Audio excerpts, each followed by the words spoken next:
आज की इस विचार गोष्ठी में उपस्थित सभी जयपुर के सम्माननीय नागरिक बंधुओं, मंच पर बैठे हुए आदरणीय श्री धूत जी, रोटरी क्लब के पूर्व प्रांतपाल महोदय, मैं आपके सामने भारत देश की आज की एक बहुत गंभीर विषय पर वार्ता करने की तैयारी में हूँ।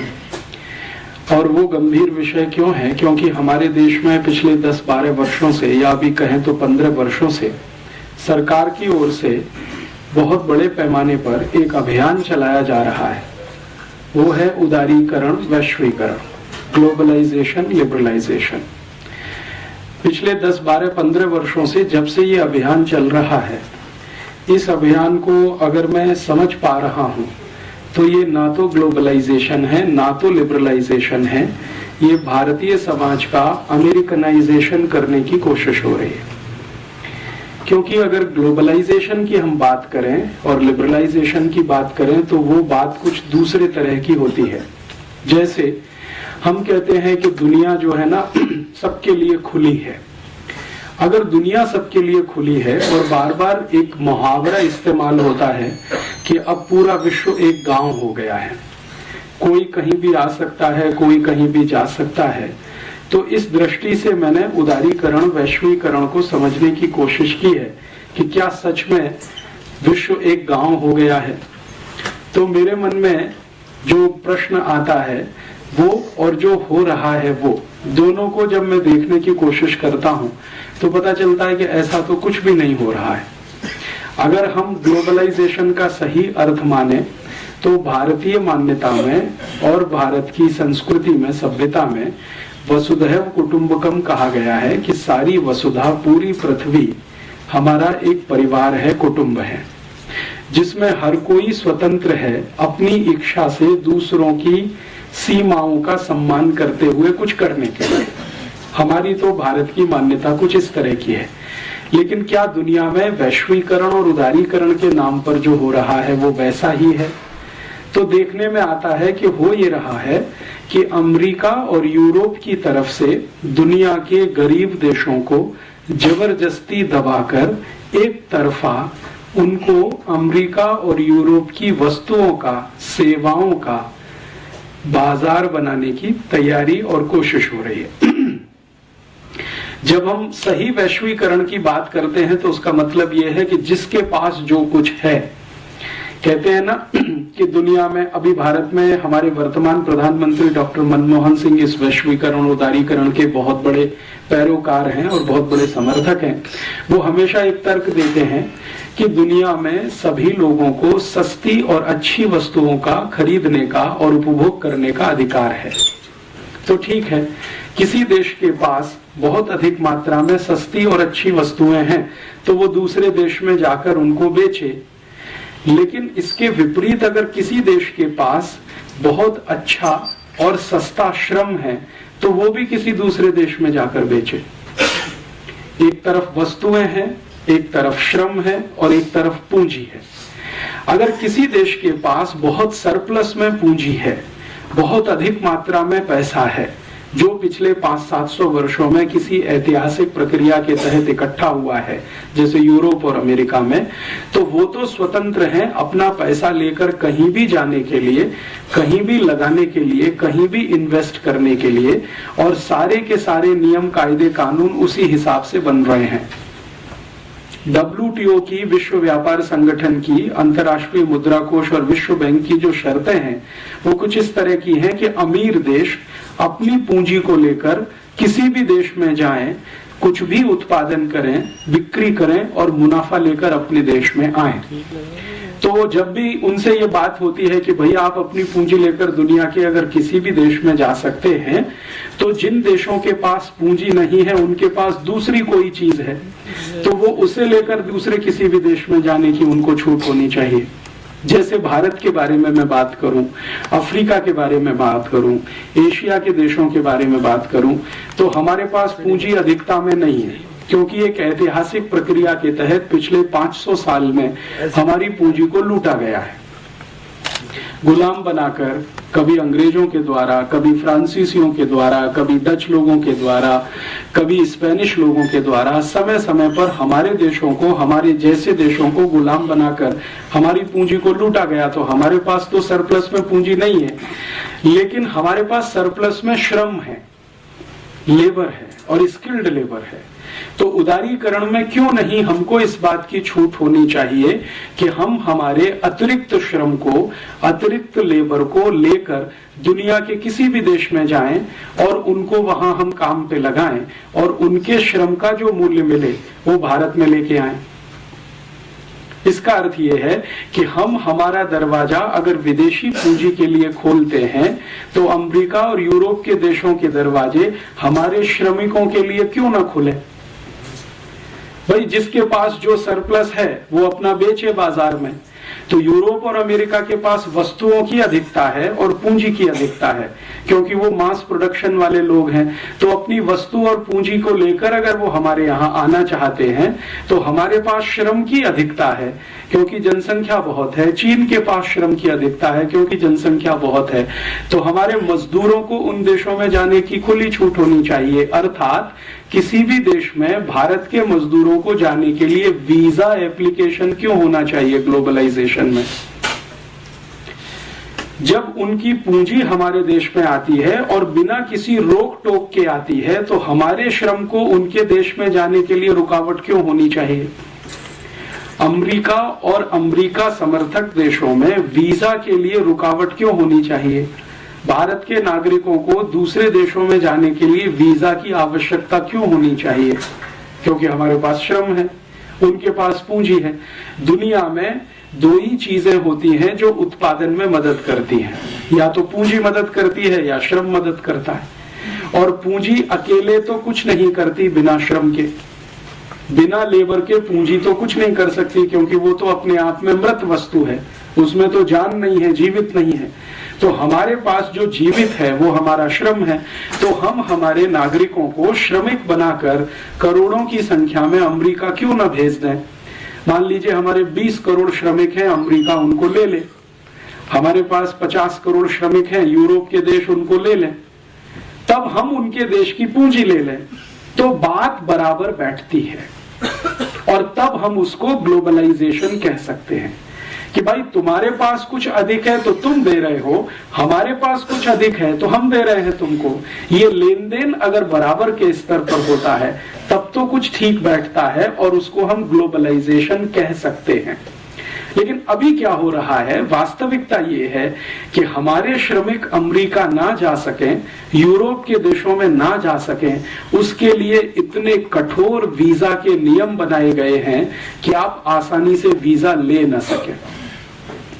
भारत में हर साल 50 लाख से ज्यादा नागरिक अमेरिका के वीजा के लिए एप्लीकेशन देते हैं और उनमें से 45 लाख को एक ही बार में रिजेक्ट कर दिया जाता है।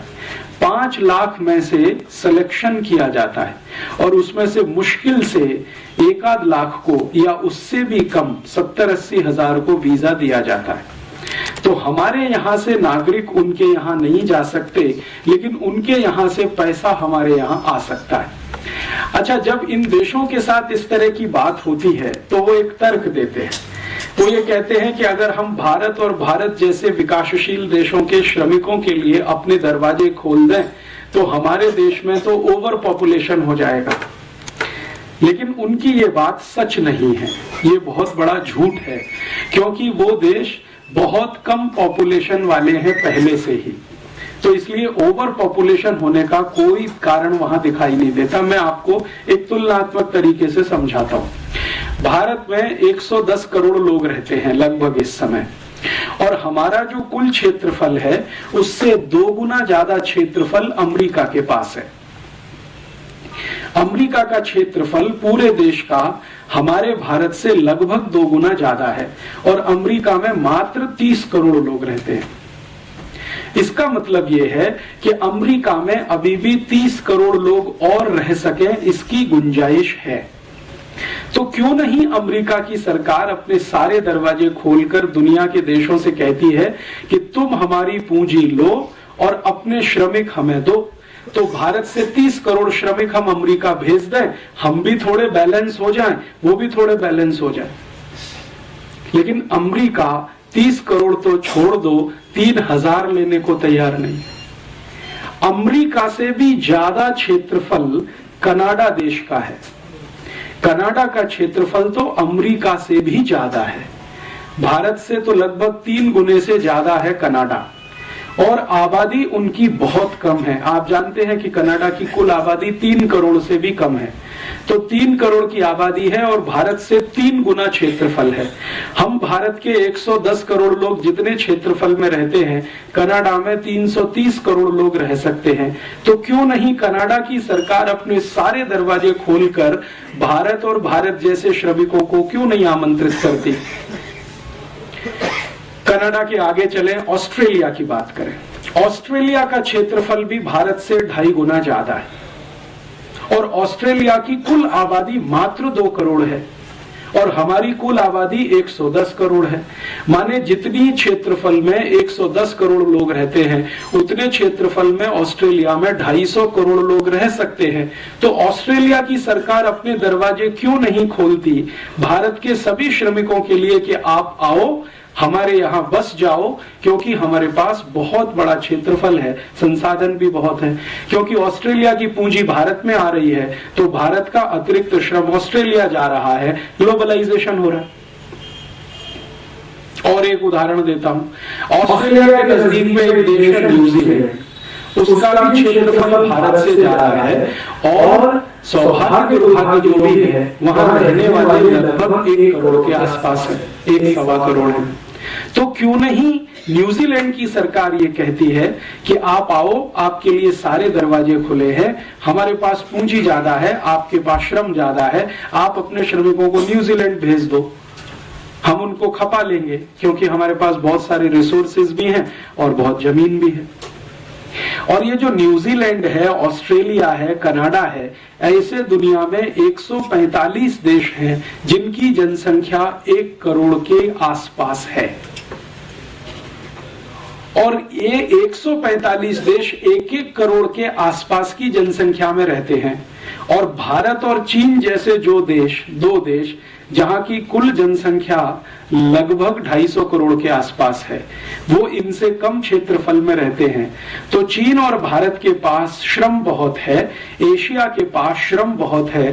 तो एशिया के श्रमिकों के लिए यूरोप और अमेरिका के दरवाजे खुले, तो हम उनकी पूंजी के लिए अपना दरवाजा खोलें, तब तो बात बनती है ग्लोबलाइजेशन, उदारीकरण, वैश्वीकरण, जिसको हम ईमानदारी से कहें।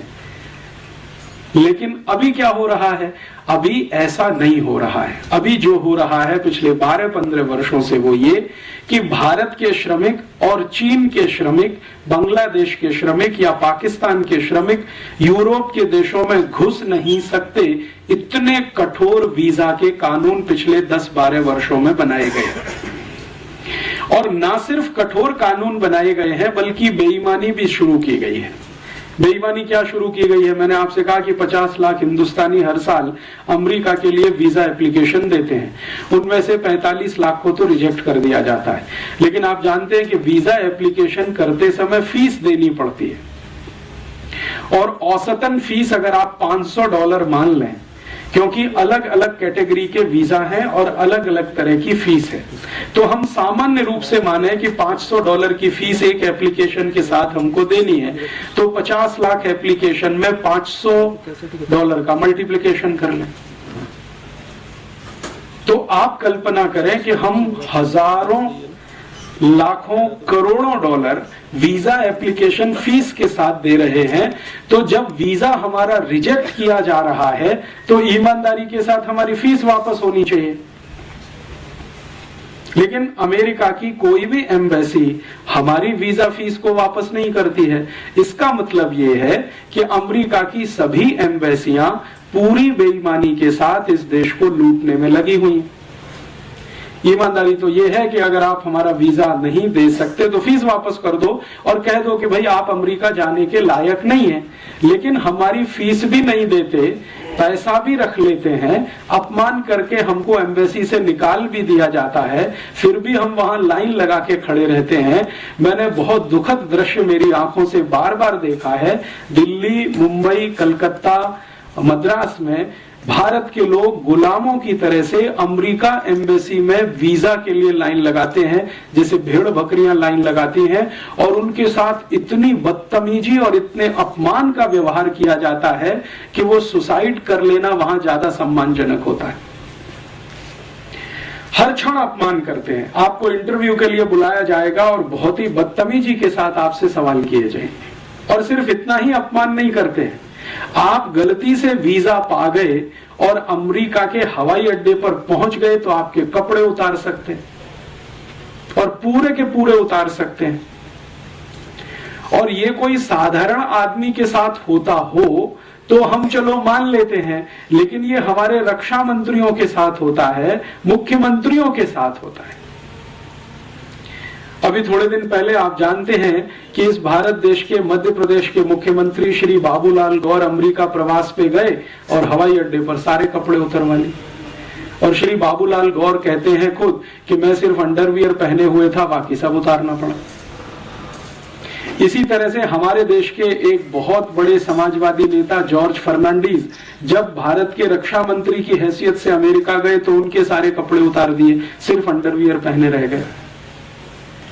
तो भारत के रक्षा मंत्री का, भारत के मुख्यमंत्री का किसी भी हवाई अड्डे पर कपड़े का उतार दिया जाना, ये इस बात को बताता है कि उनकी जो मानसिकता है हमारे प्रति गुलामी वाली, वो अभी गई नहीं है। वो हमको अभी भी गुलाम मानते हैं। तो फिर ग्लोबलाइजेशन कैसे हो सकता है? जो भी कुछ हो रहा है वो अमेरिकनाइजेशन ही हो रहा है। वहां से तो सब कुछ यहां आए, वहां की कंपनियां यहां आए, वहां की सेवा करने वाली संस्था यहां आए, वहां के विशेषज्ञ यहां आए, डॉक्टर्स आए, चार्टर्ड अकाउंटेंट्स आए, इंजीनियर्स आए, वहां के एडवोकेट्स भारत में आए, सब कुछ वहां का यहां आए। वहां की दाल आए, चावल आए, चना आए, मटर आए, वहां की सब्जियां आए, सब कुछ यहां से कुछ ना जाए वहां की संस्कृति आए, वहां की सभ्यता आए, वहां की परंपरा आए, सब कुछ आए, यहां से कुछ ना जाए वहां। तो ये तो कुछ ग्लोबलाइजेशन नहीं है, और ये तो कुछ लिबरलाइजेशन भी नहीं है। और ग्लोबलाइजेशन और लिबरलाइजेशन के सही शब्दों को अगर अर्थ करना सीखें, उदारीकरण और वैश्वीकरण की सही परिभाषा करना सीखें, तो हमारे यहाँ संस्कृति में बहुत विस्तार पूर्वक कहा गया वसुधैव कुटुंबकम, मतलब पूरी दुनिया आपके लिए परिवार जैसी है। माने दुनिया के साथ आप परिवार जैसा व्यवहार करें। तो परिवार में जिस तरह का व्यवहार होता है वैसा आप दुनिया के साथ करें। ये भारतीयता और भारतीय परंपरा या भारतीय मान्यता में है। लेकिन वो व्यवहार कैसे करें? वो तो परिवार मानते नहीं है। वो तो मानते हैं कि आप गुलाम हैं, पहले भी थे, आज भी हैं, और आपकी गर्ज है जो आप अमेरिका आने के लिए वीजा एप्लीकेशन लगाते हैं। अमेरिका सरकार की कोई गर्ज नहीं है आपको बुलाने की। तो ये तो एक तरफा मामला है, ये तो दो तरफा है नहीं। तो एक तरफा मामले में तो ना तो लिबरलाइजेशन होता है, उदारीकरण होता है, ना तो वैश्वीकरण होता है। उसमें जो होता है वो करण वो होता है जिस देश से सब कुछ आ रहा है और यहां से कुछ नहीं जा पा रहा है। यहां से कुछ भी हम भेजें, जैसे हम अंगूर भेजें, आम भेजें, टमाटर भेजें, गाजर भेजें, मूली भेजें, तो वहां से रिजेक्ट हो जाता है। और वो आरोप ये लगाते हैं कि आपने इसमें बहुत यूरिया, बहुत डीएपी, बहुत सुपर फॉस्फेट मिला दिया, बहुत सारा पेस्टिसाइड मिला दिया, अब ये जहर हो गया है, तो भारत का तो हम ये नहीं ले सकते। लेकिन वहां का कोई भी जहर यहाँ बिक सकता है। पेप्सी कोला बिक सकता है, कोका कोला बिक सकता है, पिज्जा बिक सकता है, बर्गर बिक सकता है, हॉट डॉग, कोल्ड डॉग बिक सकता है।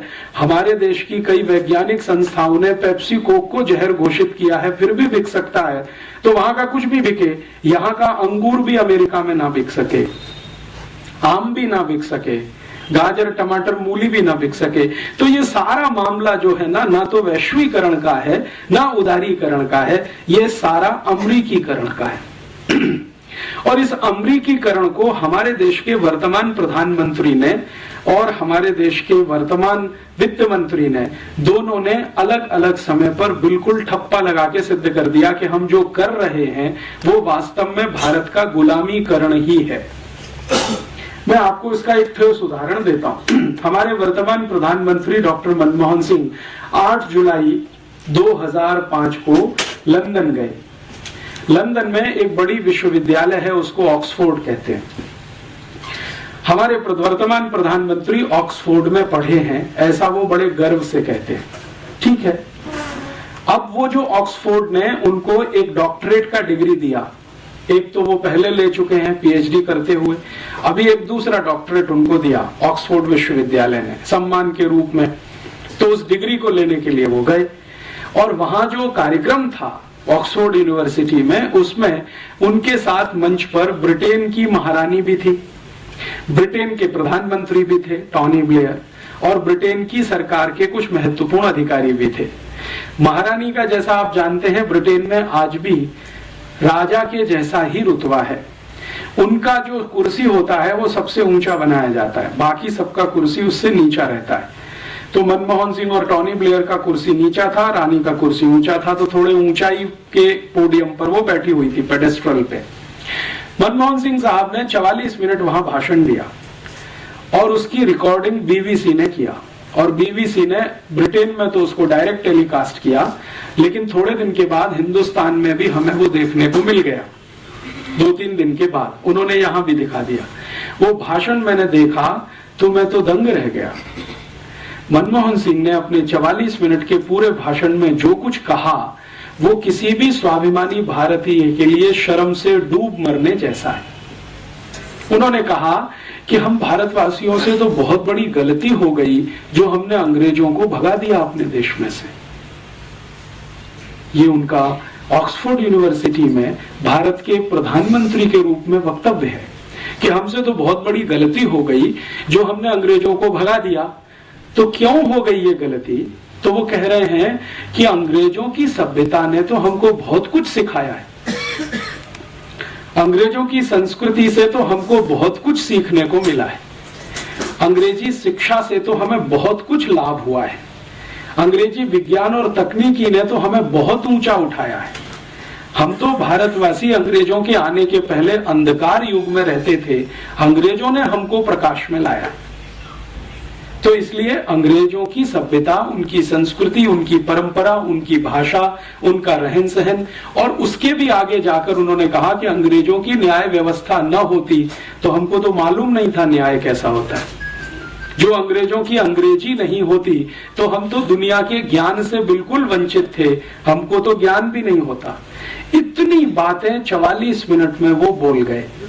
उनका जो पहला ही वाक्य है, अगर हम उसको ठीक से समझने की कोशिश करें कि हमसे तो गलती हो गई जो हमने अंग्रेजों को भगा दिया, इसका सीधा सा मतलब ये है कि अंग्रेजों को भगाने वाले जितने भी भारतीय थे वो सब मनमोहन सिंह की नजर में गलत हैं। अर्थात महात्मा गांधी गलत हैं, भगत सिंह गलत हैं, ऊधम सिंह गलत हैं, चंद्रशेखर आजाद गलत हैं, तात्या टोपे गलत हैं, झांसी की रानी गलत है, कित्तूर चिन्नम्मा गलत है। भारत में 6,40,000 क्रांतिकारी थे जिन्होंने अंग्रेजों को भगाने के लिए अपना बलिदान किया। उन सबका अपमान मनमोहन सिंह ने एक वाक्य में कर दिया कि हमसे तो गलती हो गई जो हमने अंग्रेजों को भगा दिया। नहीं भगाते तो शायद और अच्छा होता भारत, जो आज का भारत है ये और अच्छा होता। और अच्छा होता माने मनमोहन सिंह की नजरों में भारत और 1947 से 2005 तक अंग्रेजों का ही गुलाम रहता, हमारी नजरों में गुलाम रहता, मनमोहन सिंह की नजरों में विकास करता हुआ एक देश होता। क्योंकि विकास करना तो हमने अंग्रेजों से ही सीखा, ये मनमोहन सिंह की पक्की मान्यता है। ये उसको वो ऐतिहासिक संदर्भ में तो नहीं, लेकिन अर्थशास्त्र के रूप में वो सिद्ध करते हैं अपने सभी व्याख्यानों में, लिखते भी हैं, बोलते भी हैं, करते भी हैं। अभी भारत में शायद मनमोहन सिंह से ज्यादा अंग्रेजियत वाला दूसरा कोई व्यक्ति मिलेगा जिसको आप टॉर्च लेके ढूंढो जो इतना पक्का अंग्रेज होगा। अंग्रेज भी सोचेंगे तो अपने पर शर्म करेंगे कि हमसे ज्यादा पक्का अंग्रेज तो ये है जो भारत का प्रधानमंत्री रहते हुए ये सब करता है।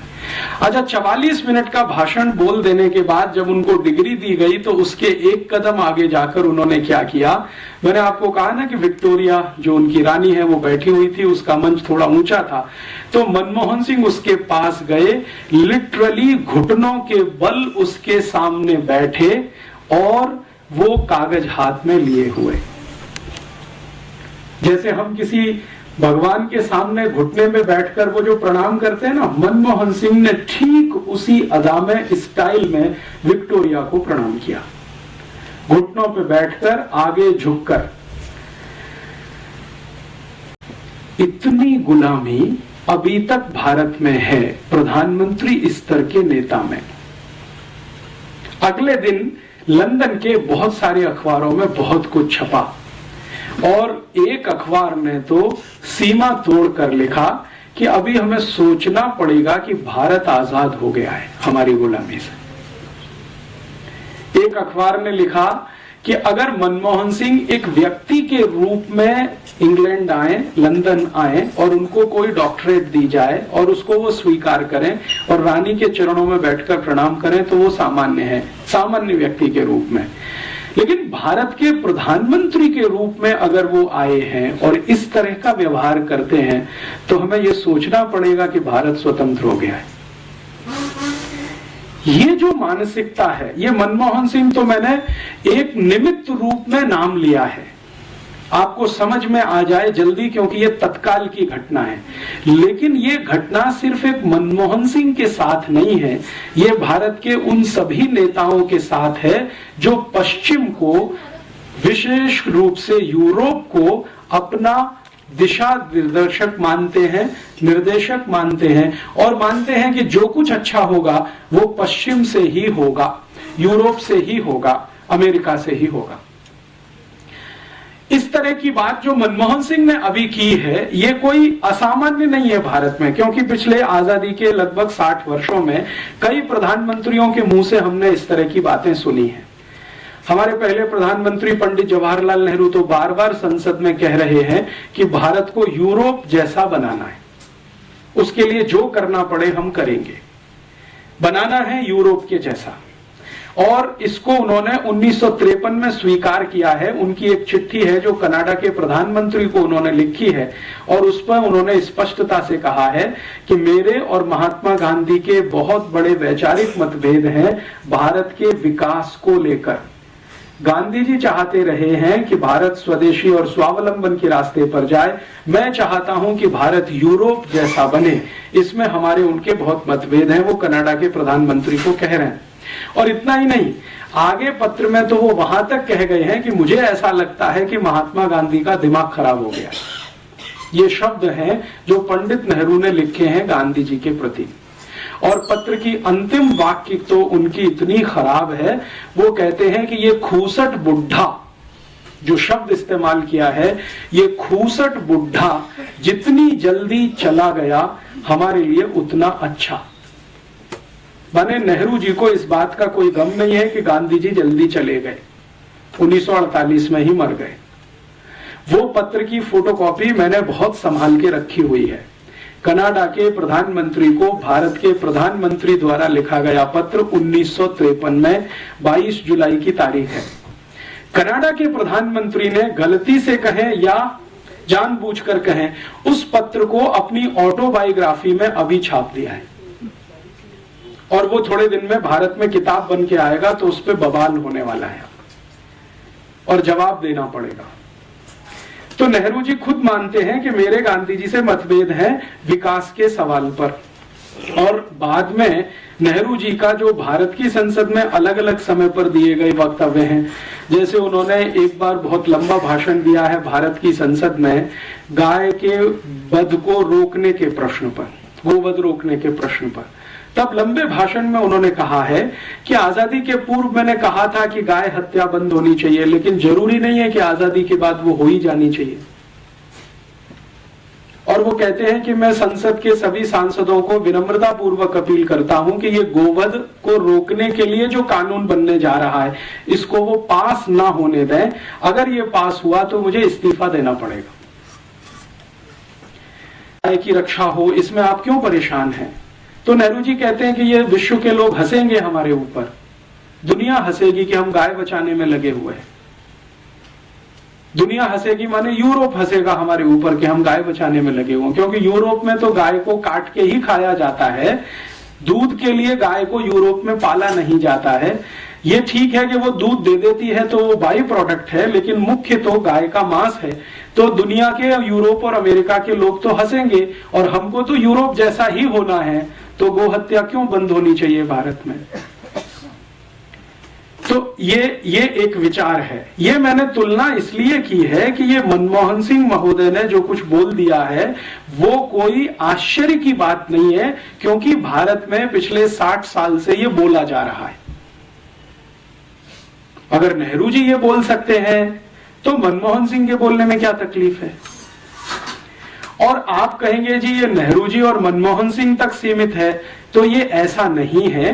भारत में पिछले 60 वर्षों में जो प्रधानमंत्री हुए हैं उनमें से 2-3 को छोड़कर लगभग सभी इसी विचार के हैं, मानसिकता के हैं। और प्रधानमंत्री से भी ज्यादा पिछले 60 वर्षों में भारत की योजना बनाने वाले जो बड़े अर्थशास्त्री हुए हैं या योजना आयोग के अध्यक्ष उपाध्यक्ष रहे हैं, वो तो इससे भी ज्यादा बड़ी मानसिकता वाले हैं। जैसे वर्तमान में योजना आयोग के अध्यक्ष तो हमेशा प्रधानमंत्री होते हैं, लेकिन मुख्य काम उपाध्यक्ष करता है। तो मोंटेक सिंह अहलूवालिया इस समय उपाध्यक्ष हैं। वो कहते हैं कि नेहरू जी जितनी तीव्रता से भारत को यूरोप बना सकते थे, उससे ज्यादा मैं चाहता हूं कि और ज्यादा तेजी से भारत यूरोप बने।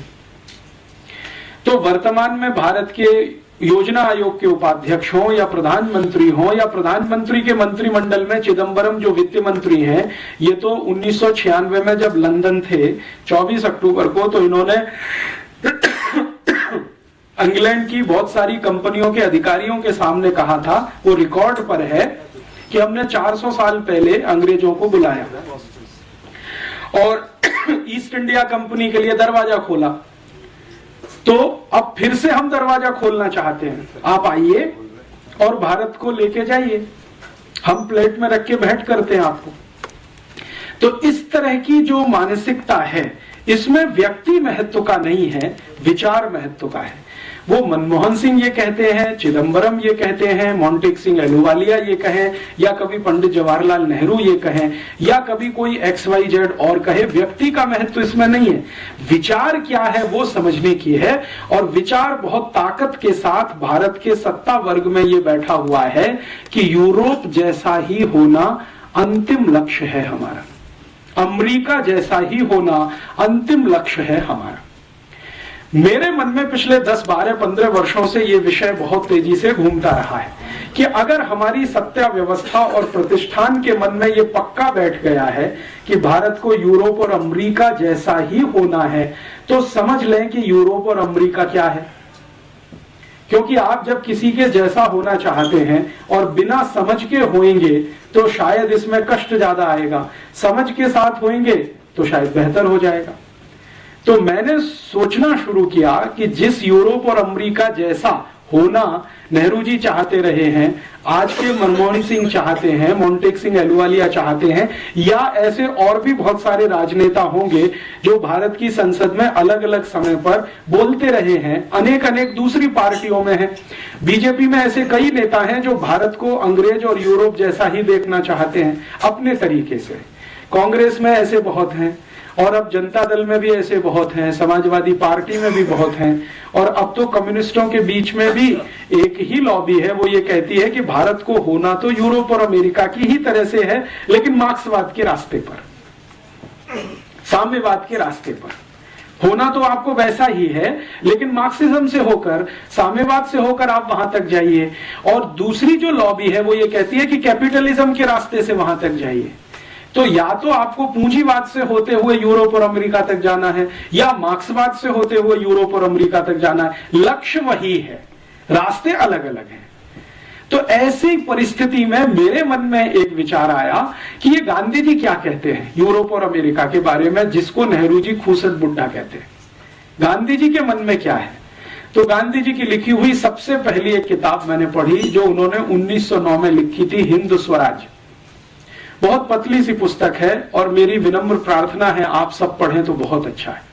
तो उनके बारे में बहुत सारी जो गलतफहमियां समाज में है वो दूर हो जाए शायद। उस पुस्तक में गांधी जी लिख रहे हैं कि ये यूरोप और अमेरिका की जो सभ्यता है ये तो बिल्कुल शैतानी सभ्यता है।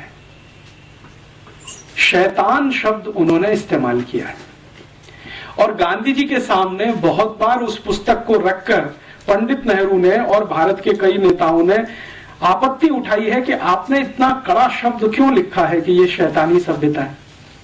तो गांधी जी कहते हैं कि मैंने ये बहुत समझ बूझकर लिखा है, भावनात्मक आवेश में आकर नहीं लिखा है। मैंने इस यूरोप और अमेरिका की सभ्यता को समझने में अपने जीवन के उस दिन से, जिस दिन से मैं लंदन आया, गांधी जी जब लंदन गए हैं पढ़ाई करने के लिए और वापस आए हैं, तो वो कह रहे हैं कि इस पूरे समय को मैंने इस सभ्यता को समझने में ही लगाया है और मेरी जो समझ बनी है इस सभ्यता के बारे में वो ऐसी ही है कि ये शैतानी सभ्यता है। भारत में कभी किसी पुराने काल में कोई राक्षसी सभ्यता होती होगी, ये उससे भी नीचे गिरी हुई है। इतने कड़े शब्दों में वो कह रहे हैं। इससे भी ज्यादा कड़े शब्दों में गांधी जी ने एक और टिप्पणी की है जो दर्ज है, जिसको उन्होंने आज तक वापस नहीं लिया अपने मरने के पहले तक। वो टिप्पणी ये है, वो ये कह रहे हैं कि ये जो पार्लियामेंट्री डेमोक्रेसी है, संसदीय लोकतंत्र जो हमने इंग्लैंड से उधार ले लिया है या इंग्लैंड ने जबरदस्ती हमारे ऊपर थोप दिया है, ये तो किसी वैश्यावृत्ति से भी नीचे गिरा हुआ है। गांधी जी कहते हैं कि वैश्यावृत्ति करना संसदीय लोकतंत्र में जाने से बेहतर है। इतने कड़े शब्द हैं उनके। और भारत की संसद उस समय बन रही है जब गांधी जी आए हैं, 1914 में भारत आए हैं, तो संसद का ये निर्माण कार्य चल रहा है जो वर्तमान में आपको दिखाई देता है और 1925 में ये संसद बनकर पूरी हुई है और इसमें से बैठकें होना शुरू हुई हैं। तो गांधी जी कहते हैं कि ये तो हमने एक बांझ को खड़ा कर दिया है जिसमें फर्टिलिटी नहीं है। तो गांधी जी को कोई पूछ रहा है कि आप ऐसा क्यों बोल रहे हैं, तो उन्होंने कहा कि इस संसद में से जिसको हमने खड़ा कर दिया है ढांचा, भारत के लिए कुछ भी शुभ निकलेगा नहीं, इसमें से जो निकलेगा वो अशुभ ही होगा। और ये बात गांधी जी जो 1914-15 में कह गए हैं, सन 2005 में सिद्ध हो गई है। अब इसमें सिद्ध होने के लिए और बहुत प्रतीक्षा करने की जरूरत नहीं है कि इसमें से कुछ निकलेगा नहीं। प्रोस्टिट्यूशन बोल दिया संसदीय लोकतंत्र को और यूरोपियन अमेरिकन सिविलाइजेशन को बोल दिया कि ये शैतानी सभ्यता है। शैतान की सभ्यता, राक्षसों की सभ्यता भी इससे कुछ अच्छी हो सकती है, ये उससे भी गिरी हुई है। गांधी जी की यही एक पुस्तक पढ़कर मेरे मन में तीव्र जिज्ञासा पैदा हुई कि गांधी जी ने जिस यूरोपीय सभ्यता के बारे में ये शब्द इस्तेमाल किया और जिसको उन्होंने समझ लिया 14-15 साल में, इसको हम भी समझें। तो पहले मैं ढूंढता रहा कि गांधी जी ने यूरोपियन सभ्यता के बारे में कहां कहां क्या क्या लिखा है, लेकिन गांधी जी ने अपने एक पत्र में लिखा है। मीरा बहन जो गांधी जी की एक सहयोगी थी, मैडलिन स्लेड उनका मूल नाम था, आयरिश लेडी थी, गांधी जी के साथ आकर उन्होंने बहुत दिन काम किया, तो उनको बहुत सारे पत्र उन्होंने लिखे हैं। तो उसमें एक पत्र है जिसमें वो कहते हैं कि देखो, मुझे कभी समय मिला, फुर्सत हुई तो विस्तार के साथ में पश्चिमी सभ्यता के बारे में लिखूंगा, तुमको कोई आपत्ति तो नहीं होगी। तो मीरा बहन कह रही है कि बापू, उस सभ्यता से परेशान होकर तो मैं आपके पास आई हूं, मुझे क्या आपत्ति होगी। मुझे तो खुशी होगी कि भारत के लोग उसको खुलकर देख और समझ लेंगे जो अंधे होकर उसके पीछे भाग रहे हैं, जिसको छोड़कर मैं आपके पास आई। लेकिन ये पत्र ही रह गया। गांधी जी को शायद समय नहीं मिला, फुर्सत नहीं मिली और वो लिख नहीं पाए। यूरोपीय और पश्चिमी सभ्यता के बारे में ज्यादा वो कुछ कह नहीं पाए, सिर्फ संकेत भर कुछ उन्होंने कर दिए। बाद में मैंने ढूंढना शुरू किया कि गांधी जी के जो समकालीन है, दो को किसी ने कुछ लिखा हो यूरोपीय सभ्यता के बारे में। तो गांधी जी के जो समकालीन हैं और कुछ अच्छे लेखक इस देश में माने जाते हैं, उनमें से 2-3 ने कोशिश किया, लेकिन वो भी भरपूर तरीके से नहीं लिखा, संकेत मात्र है। जैसे एक जैनेन्द्र कुमार जैन बड़े हिंदी के लेखक हुए, गांधी जी से बहुत प्रभावित थे, पश्चिमी सभ्यता के बारे में उन्होंने कुछ लिखा है। अभी थोड़े दिन पहले हिंदी के एक बड़े लेखक का स्वर्गवास हुआ, श्री निर्मल वर्मा। उन्होंने थोड़ी कोशिश की है और पश्चिमी सभ्यता को गांधी जी की दृष्टि से देखने की, लिखने की, लेकिन श्री निर्मल वर्मा ने पश्चिमी सभ्यता के बारे में 2-3 फुटकर लेख लिखे हैं, कोई बड़ा पुस्तक नहीं लिख पाए। ऐसे हमारे देश में कुछ और भी हिंदी के लेखक हुए, कुछ कन्नड़ के हैं, तमिल तेलुगु में है। तेलुगु के एक बड़े लेखक हैं शास्त्री, वासुदेव शास्त्री करके, जो नारायण ये पीवी नरसिम्हा राव मंत्रिमंडल में कुछ समय तक उनके सलाहकार में थे। वो भी कुछ लिख कर गए हैं, लेकिन वैसा नहीं जैसा गांधी जी चाहते। मैंने बहुत ढूंढा भारत में, ज्यादा कुछ नहीं मिला। तो मैंने फिर सोचा कि अब कहां से लें। तो मेरे मन में आया कि जिन्होंने ये पश्चिम की सभ्यता बनाई है, उन्हीं से क्यों ना ले, डायरेक्ट उन्हीं से ले। भारत का कोई लेखक कुछ लिखता है उसके बारे में, उससे अच्छा यह है कि पश्चिम के लेखकों ने अपनी सभ्यता के बारे में जो लिखा है उसी को इकट्ठा करें। आप जानते हैं कि ये पूरी की पूरी पश्चिमी सभ्यता या यूरोपियन सभ्यता या अमेरिकी सभ्यता, जो भी नाम ले, इसका सबसे बड़ा अथॉरिटी अगर कोई माना जाता है पूरी दुनिया में, वो है प्लेटो। प्लेटो के बारे में दुनिया के सभी दार्शनिक एक वाक्य कहते हैं और वो बहुत महत्व का है, बहुत महत्व का है। वो वाक्य है, the whole of the European civilisation is a footnote of Plato. The whole of the European civilisation is a footnote of Plato. माने पूरी की पूरी यूरोपियन सभ्यता, पश्चिमी सभ्यता प्लेटो के फुट नोट के जैसी है। फुटनोट तो आप समझते हैं, किताब के नीचे जो कुछ आपने लिख दिया है। इसका मायने ये है कि प्लेटो यूरोपियन सिविलाइजेशन का सबसे बड़ा अथॉरिटी है। मैंने प्लेटो को पढ़ना शुरू किया और प्लेटो की जितनी भी पुस्तकें उपलब्ध हैं बाजार में, हिंदी में हो या अंग्रेजी में या किसी अन्य भाषा में, मैंने कोशिश की है कि उसको मैं जानूं। तो ज्यादातर अंग्रेजी में उपलब्ध है, मैंने वो सब पढ़ डाली। और प्लेटो की जो सबसे महान पुस्तक मानी जाती है रिपब्लिक, जिसके बारे में सारी दुनिया उसकी चर्चा करती है, उसको मैंने 8-10 बार पढ़ डाला। रिपब्लिक, प्लेटो खुद कहता है कि ये जो रिपब्लिक है वो मेरी सबसे अच्छी कृति है। प्लेटो ने बहुत कुछ लिखा, लेकिन रिपब्लिक के बारे में वो खुद कहता है कि ये मेरी सबसे अच्छी कृति है। सोक्रेटिस, सुकरात, जो बहुत कुछ लिख गए अपनी सिविलाइजेशन के बारे में, उनका मैंने कुछ इकट्ठा किया। देकार्ते, बहुत बड़े दार्शनिक हैं यूरोप के, उनका बहुत कुछ इकट्ठा किया। लेविनिज, बहुत बड़े फिलोसोफर माने जाते हैं, उनका इकट्ठा किया। रूसो, जो मॉडर्न फिलोसोफर्स में जिसकी सबसे बड़ी ऊंचाई है पूरे यूरोप में, रूसो, उनका लिखा हुआ सब इकट्ठा किया। और यूरोप की अलग अलग विश्वविद्यालयों में अलग अलग समय पर उनकी सभ्यता के बारे में जो रिसर्चेस हुए हैं, उनके पेपर्स भी इकट्ठे किए। सबसे ज्यादा रिसर्च हुई है यूरोपियन सिविलाइजेशन पर, तो फ्रेंच में हुई है। फ्रांस की जो यूनिवर्सिटी है लियों में, जो सबसे बड़ी विश्वविद्यालय, पेरिस यूनिवर्सिटी जिसको कहते हैं, उसमें सबसे ज्यादा काम हुआ है यूरोपियन सिविलाइजेशन पर। वहां से कुछ पेपर्स इकट्ठे किए। उसके बाद थोड़ा बहुत लंदन में हुआ है, ऑक्सफोर्ड में काम हुआ है, वहां से इकट्ठे किए। और अमेरिका में जो सबसे बड़ी यूनिवर्सिटी मानी जाती है हार्वर्ड, वहां से कुछ पेपर्स इकट्ठे किए। और इतने सारे पेपर्स इकट्ठा करके पिछले कई वर्षों से लगातार मैं पढ़ता रहा, समझता रहा, नोट्स लेता रहा और कुछ लिखता रहा। उन सबको समझकर और देखकर जो पता चला, तो बात बिल्कुल सही है जो गांधी जी बोल गए कि ये शैतानी सभ्यता है। गांधी जी जो बोल गए हैं, शायद वो कुछ कम बोल गए हैं। इतना सब पढ़ने के बाद मुझे लगता है कि ये उससे भी ज्यादा आगे गिरी हुई सभ्यता है। इस सभ्यता के कुछ बिंदु मैं आपके सामने अभी लाना चाहता हूं। जिस यूरोपियन और अमेरिकन सिविलाइजेशन की तरफ हम अंधे होकर दौड़ रहे हैं, हमसे मतलब हमारी राज्य व्यवस्था, हमारी जो पॉलिटिकल इकोनॉमी है, वो अंधा होकर जो दौड़ रही है, और हमारे देश के जो राज्य चलाने वाले लोग हैं, उसको मैं समझना चाहता हूं कि इसमें बुराई क्या है और कुछ अच्छाई है तो वो भी दिखाई दे। तो उस दृष्टि से मैंने थोड़ा तटस्थ होकर उनके यहां से कुछ इकट्ठा किया है। मेरे अपने 15 साल का जो अभ्यास क्रम है इस विषय का, वो ये बताता है कि किसी भी सभ्यता को अगर देखना हो, ठीक से समझना हो, तो उसकी प्राइवेट लाइफ आपको पता होना बहुत आवश्यक है। क्योंकि जो सिविलाइजेशन होती है वो प्राइवेट लाइफ से शुरू होती है। निजी जीवन जो होता है आपका, वो आपकी सिविलाइजेशन को पूरी तरह से बताता है। जो सार्वजनिक जीवन है वो सिविलाइजेशन को कई बार नहीं बताता। क्यों? क्योंकि सार्वजनिक जीवन में आप कई बार पाखंड कर रहे होते हैं, ढोंग कर रहे होते हैं, आप जो नहीं होते हैं उसको दिखाने की कोशिश कर रहे होते हैं। तो सार्वजनिक जीवन तो बहुत विवादास्पद हो जाता है। निजी जीवन में विवाद नहीं होता, क्योंकि वहां जो है वो है।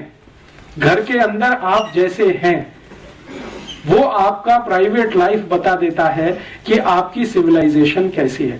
तो यूरोपियन परिवार की या यूरोपियन समाज की, और यूरोपियन समाज में मैं जब भी कहूंगा तो अमेरिका शामिल है, तो यूरोपियन समाज की निजी जिंदगी को जानने की पिछले कुछ साल में कोशिश करता रहा। उसमें से जो तथ्य निकल कर आए हैं वो बहुत ऐसे हैं जो झकझोर देते हैं, कई बार स्वीकार नहीं होते हैं, कई बार डाइजेस्ट नहीं होते हैं। मुझको ये सारे तथ्य डाइजेस्ट होने में बहुत साल लग गए, और मैं, मेरे गुरु जिनका नाम है श्री धर्मपाल, जिन्होंने मुझे इस काम में बहुत बड़ी मदद की, उनके साथ इस विषय पर घंटों घंटों बहस करता रहा हूं पिछले 1997 से आज तक। तो वो ये कहते हैं कि तुमको क्या तकलीफ होती है ये सत्य को स्वीकार करने में जैसा वो है। मैंने कहा मुझे जो बताया गया है यूरोप के बारे में और अमेरिका के बारे में वो इन तथ्यों से बिल्कुल उल्टा है। तो उन्होंने कहा कि सोच लो, जो तुम्हें बताया गया है वो गलत है और जो अभी तुम देख रहे हो वही सच है। तो मैं उनसे हमेशा ये पूछता रहा कि जिन लोगों ने मुझे ये बताया कि यूरोप ऐसा है, अमेरिका ऐसा है, उन लोगों ने शायद इनको जानबूझकर छुपा के रखा हमसे। तो उनका इसलिए कि उनको तुम्हें गुलाम बना के रखना था। तो अंग्रेजों ने अपने बारे में योग बताया, वो थोड़ा अच्छा ही होगा, खराब क्यों बताएंगे? खराब तो तुमको खोजना पड़ेगा अगर उनका पूरा सत्य देखना है तो वो जो कुछ दिखाई देता है वो गांधी जी के कहे से बिल्कुल मेल खाता है। अभी मैं यूरोपियन सभ्यता के बारे में आगे बढ़ूं उससे पहले एक सत्य उनका आपके सामने उद्घाटित करूं। वो आप सब जानते हैं, लेकिन ध्यान में लाने के लिए, यूरोप जो है वो एक खास तरह के वातावरण में रहने वाला इलाका है। खास तरह का वातावरण माने जहां ठंड बहुत होती है, तापमान बहुत बार -20 डिग्री सेंटीग्रेड से भी नीचे चला जाता है, कई बार -40 डिग्री सेंटीग्रेड हो जाता है। दुनिया में माना जाता है कि 0 डिग्री तापमान जो है ना सबसे न्यूनतम है, लेकिन वो -20 उससे भी नीचे है, -40 और ज्यादा नीचे है। तो कई बार -20 -40 डिग्री सेंटीग्रेड टेम्परेचर हो जाए और वो 2-2 3-3 महीने तक लगातार रहे, तो आप कल्पना करिए कि कैसा इलाका होगा। भयंकर ठंड वाला, बर्फ वाला इलाका है। यूरोप में 23 देश तो ऐसे हैं जहां साल में 9 महीने सूर्य का प्रकाश जमीन पर नहीं आता। 23 देशों में तो सूर्य का प्रकाश 9 महीने तक जमीन पे नहीं आता। परिणाम क्या होगा? जिन देशों में 9 महीने तक सूर्य का प्रकाश जमीन पर नहीं आएगा, वहां की जमीन में घास का तिनका कैसे उगेगा? क्योंकि पूरा का पूरा जो साइंस है, बोटेनिकल और प्लांट वैरायटीज का जो साइंस है, वो तो ये कहता है कि बिना सूर्य के प्रकाश के जमीन से अंकुरण नहीं होता। बीज आप कितना भी डालो, लेकिन उसमें अंकुरण होने के लिए जो गर्मी चाहिए वो गर्मी सूर्य ही देता है। तो बीज तो आपने डाल दिया, लेकिन अंकुरण की ताकत तो सूर्य के प्रकाश में है। 9 महीने तक सूर्य का प्रकाश जिस क्षेत्र में नहीं आएगा, वहां 9 महीने तक तो जमीन में से कुछ नहीं उगेगा। तो यूरोप के 23 देशों में साल में 9 महीने जमीन में से कुछ उत्पादन नहीं होता, और 6 महीने तक तो बर्फ ही बर्फ रहती है। और बर्फ भी इतनी होती है कि उसको काट कर हटाना उनके जिंदगी का सबसे बड़ा काम है। आज आप कनाडा चले जाइए, इस समय ऑस्ट्रेलिया चले जाइए, न्यूजीलैंड चले जाइए, फ्रांस में चले जाइए, तो वहां की सरकारों की बहुत सारी संस्थाएं और प्रशासन बर्फ हटाने के काम में ही रात दिन लगा रहता है ताकि सड़क को चलने लायक बनाया जा सके। और यूरोप में ज्यादातर घर जो होते हैं वहां दरवाजे दो तरह के हैं, एक तो आपका फ्रंट डोर है और एक छत के ऊपर से है। कई बार बर्फ इतनी होती है कि सामने का दरवाजा बंद होता है सड़क वाला, तो छत के ऊपर के दरवाजे से जाना पड़ता है। ऐसा इलाका है। तो उससे मैं एक ही बात आपके ध्यान में लाना चाहता हूं, बहुत ठंडी वाला इलाका है, बहुत सर्दी वाला इलाका है, ठंड सबसे ज्यादा होती है। गर्मी क्या होती है ये यूरोप के लोगों को अंदाजा नहीं है। कभी तापमान गर्मियों में 30 डिग्री के ऊपर चला जाए तो हाय तौबा हो जाती है। तो ऐसा एक क्षेत्र है, विशेष क्षेत्र है। ये अच्छा है खराब है मैं नहीं कह रहा हूं, मैं सिर्फ एक बात कह रहा हूं कि वो एक विशेष क्षेत्र है जो बहुत ठंडी में रहता है। तो एक कल्पना मेरे मन में आती है जो सच दिखाई देती है, लगातार लोग अगर ऐसे इलाके में रहते हैं तो शायद वो भी बर्फ जैसे ही ठंडे होते हों। सालों साल सालों साल सालों साल अगर आपको रहना पड़े, पीढ़ी दर पीढ़ी, पीढ़ी दर पीढ़ी, पीढ़ी दर पीढ़ी, कोई 10-20 साल का कहानी नहीं है, 2000, 2500, 3000 साल का कहानी। हर पीढ़ी को ऐसे ही वातावरण में अगर रहना पड़े तो शायद लोग भी वैसे होते हों। बर्फ जैसे ठंडा होने का मतलब है मानसिकता के स्तर पर, माने भावनात्मक कम होना, रागात्मक कम होना, सहृदयात्मक कम होना, क्योंकि ये तो सब गर्म देशों की निशानियां हैं। और बहुत बार मैं मेरे मन में एक प्रश्न उठाता रहता हूं कि ये यूरोप का पूरा इलाका एक भी किसी सभ्यता को जन्म नहीं दे पाया अपने के बाद, और एक भी धर्म को नहीं दे पाया अपने के बाद। उनका अपना धर्म जिसको आज वो मानते हैं वो भी एशिया से गया है, जिसको क्रिश्चियनिटी कहा जाता है, वो यूरोप में नहीं है। आप जानते हैं इजराइल है, इजराइल एशिया में है और इजराइल उतना ही गर्म स्थान है जितने हम लोग हैं। हमारे यहाँ जिस तरह का वातावरण है लगभग उसी तरह का वहां है। अरब देशों में जिस तरह का वातावरण है लगभग इजराइल में वैसा ही है। तो सामान्य रूप से एशिया को गर्म माना जाता है। तो ये गर्म स्थान में से ही ईसाईयत निकली है, इसी गर्म स्थान में से इस्लाम निकला है और इसी गर्म स्थान में से हिंदुइज्म निकला है या भारतीयता निकली है। क्या कारण है ठंडे इलाकों से कोई धर्म नहीं निकलता? शायद उनके ठंडेपन के कारण, क्योंकि ठंडे इलाकों के लोगों की जो प्राथमिकताएं हैं वो गर्म इलाके के लोगों से बिल्कुल अलग होंगी। आप जरा सोचें, अगर मान लीजिए लगातार पीढ़ी दर पीढ़ी आपको बहुत बर्फ के क्षेत्र में रहना है तो आपकी प्राथमिकताएं तो बिल्कुल अलग होने वाली हैं उन लोगों से जो पीढ़ी दर पीढ़ी गर्म इलाकों में रहते हैं। तुलनात्मक रूप से प्राथमिकताएं तो अलग होने ही वाली।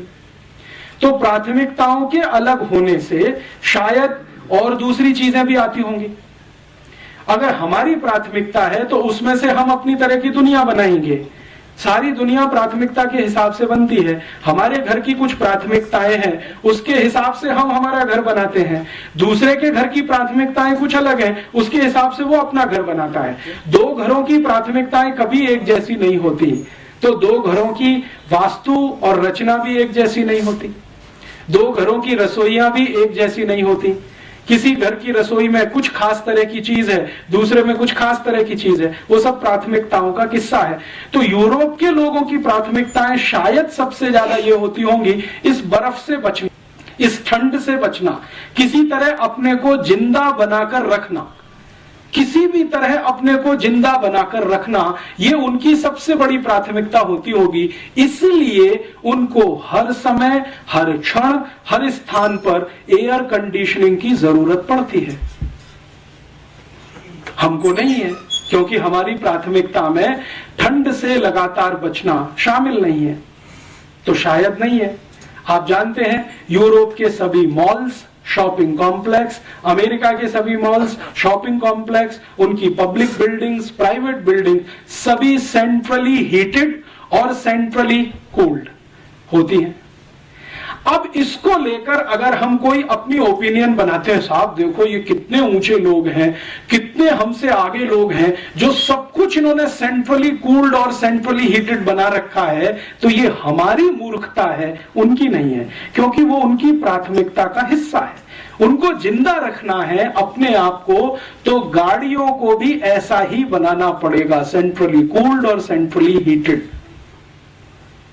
कई बार हम यूरोप के अखबारों में पढ़ते हैं, अमेरिका के अखबारों में पढ़ते हैं, और इस तरह की बहुत खबरें आती हैं कि इतनी बर्फ गिरती है, गाड़ी चल नहीं सकती है, तो गाड़ी को अंदर से स्टार्ट करके हीट करके बैठना पड़ता है घंटों घंटों तक इंतजार करने के लिए कि मौसम साफ हो तो हम 1 किलोमीटर आगे बढ़ें। अब हम इसको एक विशेषता के रूप में जब प्रचारित करना शुरू करें, अरे साहब यूरोप की तो सभी कारें सेंट्रली हीटेड होती हैं, तो वो हमारी मूर्खता है, उनकी वो विवशता है, उनके लिए वो आवश्यकता है, उनके लिए वो प्राथमिकता है, उनकी वो प्रायोरिटी है। अब अगर वही प्रायोरिटी को हम नकल करना शुरू करें, जिस इलाके में साल में 9 महीने क्या 12 महीने भयंकर सूर्य के दर्शन होते हों, गर्मी पड़ती हो, धूप मिलती हो, अगर हम भी वैसी नकल करने की कोशिश करेंगे तो वो हमारे ऊपर हंसेंगे ही, इससे ज्यादा कुछ नहीं करेंगे कि क्या मूर्ख लोग हैं।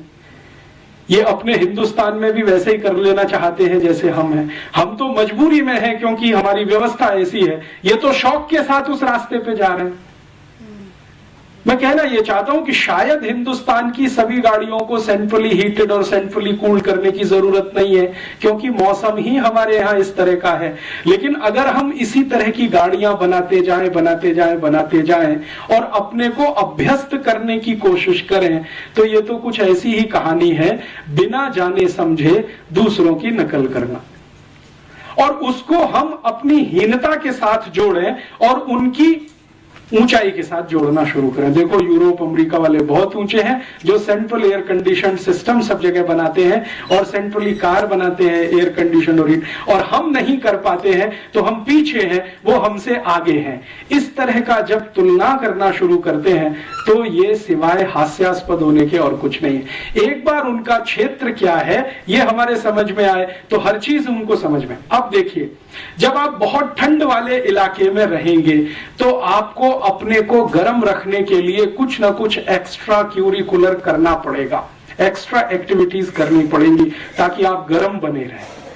नहीं तो ठंडे पड़ गए तो आप गर्म बने रहें, इसके लिए कुछ ऐसा करते रहिए। तो आप जरा ध्यान दें, यूरोप के देशों में लोगों के अपने वैयक्तिक जीवन के जो कुछ है हिस्से, वो किस तरह के हैं। उदाहरण के लिए उनका डांस ले लें।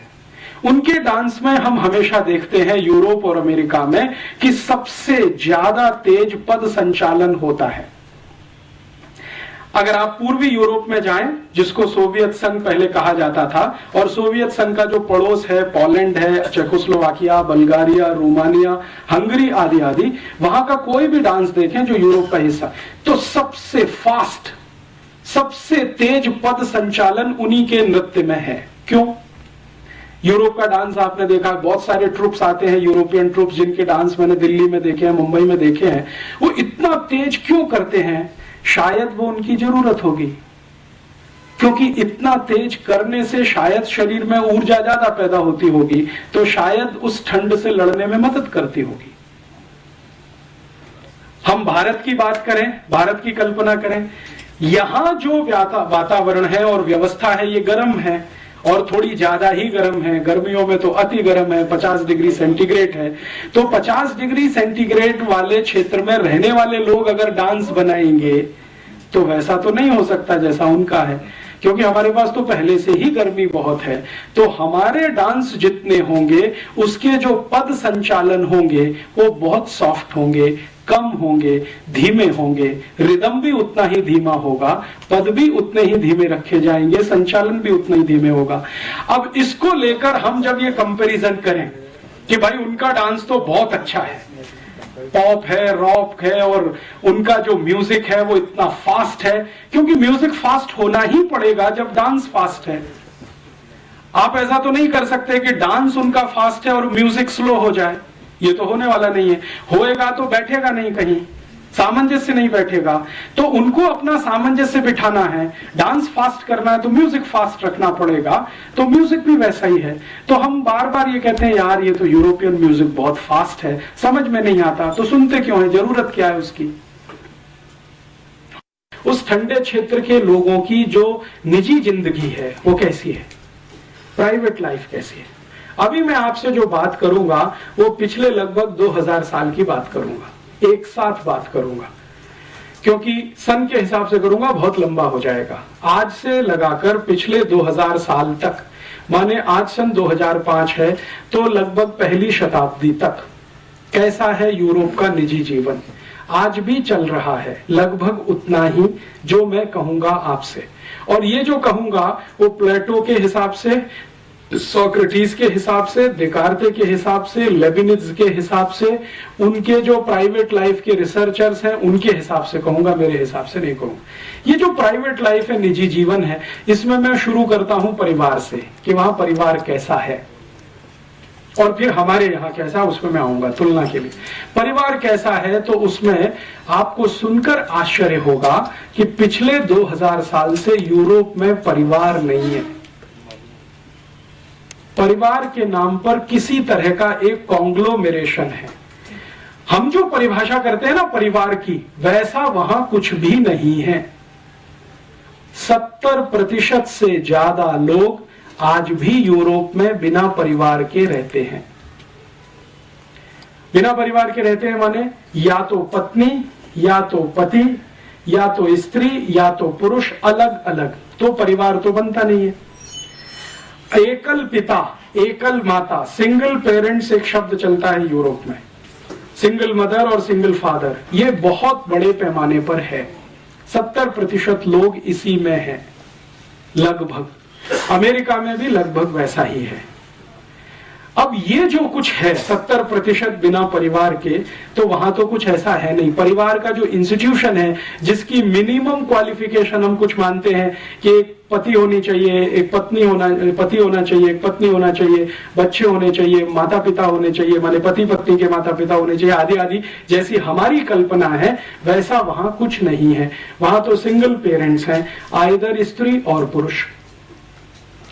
अब जो हैं ऐसे इलाके में बच्चों की क्या स्थिति है, बच्चे कैसे हैं, तो बहुत आश्चर्य की बात है ये जानना और समझना कि पूरी की पूरी यूरोपियन सोसाइटी या यूरोपियन सभ्यता पैट्रियार्कियल है, पितृसत्तात्मक है।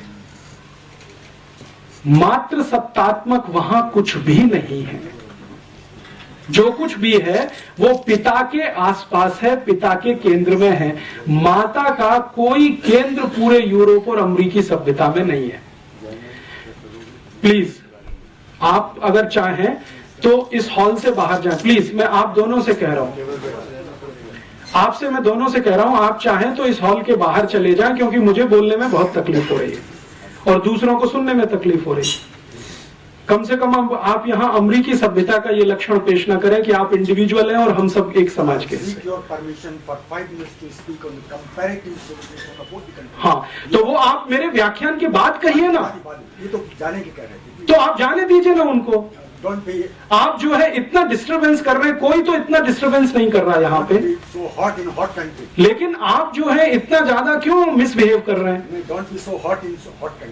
आपका मिसबिहेवियर मुझे हॉट होने के लिए मजबूर कर रहा है। इतनी देर से मैं देख रहा हूं कि आप दोनों अपनी गपशप कर रहे हैं, तो बाहर जाके करें।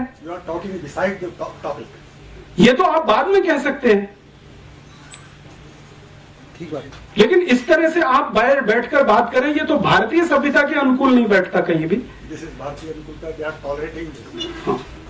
तो अगर आपको नॉनसेंस लगता है तो यहां से जाइए, आप यहाँ क्यों बैठे हैं। हाँ, तो शांति से सुनिए उसको। अगर सुनना है तो शांति से सुनिए, उत्तर देना है तो शांति से दीजिए। ये तो कोई तरीका नहीं है कि कोई बात कर रहा है और आप बीच बीच में अपनी बात करें, तो वो बाहर जाके कर सकते हैं। आप इस हॉल में 2 दरवाजे हैं। हाँ,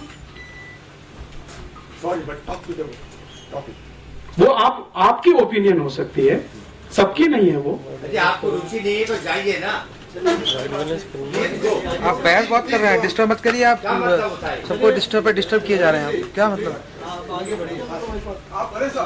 चलिए सर, आप बोलिए। मैं उनकी जो प्राइवेट लाइफ में परिवार की बात कर रहा था। परिवार जैसा कुछ बन नहीं पाया है आज तक। सिंगलटन सब कुछ है, एक माता है, एक पिता है और उसके साथ बच्चे चाहे तो हैं, नहीं तो ऑर्फेनेज में है। ज्यादातर इस तरह की स्थिति है। तो परिवार की जैसी हमारी कल्पना है वैसा कुछ नहीं है। हम जब अपनी शब्दों को इस्तेमाल करते हैं तो कल्पना भी उसके साथ हमारी ही जुड़ती है। जैसे हम कहते हैं ना यूरोपियन परिवार, तो परिवार की हमारी परिभाषा वहां बैठती नहीं है। उनकी जो परिभाषा है उसमें वो एकल परिवार भी परिवार माना जाता है। मैं कहना ये चाहता हूं, उनके यहाँ अकेली कोई माँ अपने बच्चे के साथ रहती है तो वो परिवार ही माना जाता है।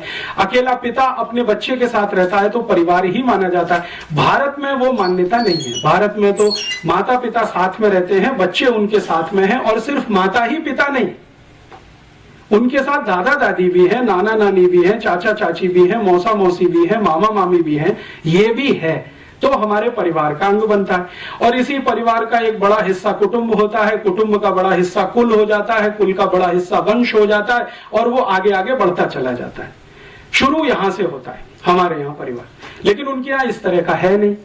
तो हम जब यूरोपियन परिवार या अमेरिकन परिवार कहना शुरू करते हैं तो गफलत वहीं पे हो जाती है। हम हमारे शब्दों को उनकी सभ्यता में जब फिट करने की कोशिश करते हैं तो उसमें कंफ्यूजन बहुत हो जाता है। तो अपने शब्दों को अपनी सभ्यता तक सीमित रखकर उनके शब्दों को इस्तेमाल करें तो अच्छा है। तो उनका शब्द है फैमिली। फैमिली माने परिवार नहीं होता। जो मैं ध्यान में लाना चाहता हूं वो ये, जब हम भाषांतर करते हैं तो बहुत बड़ा नुकसान करते हैं अपने साथ। जैसे भारत में हमने भाषांतर कर दिया, रिलीजन माने धर्म कर दिया।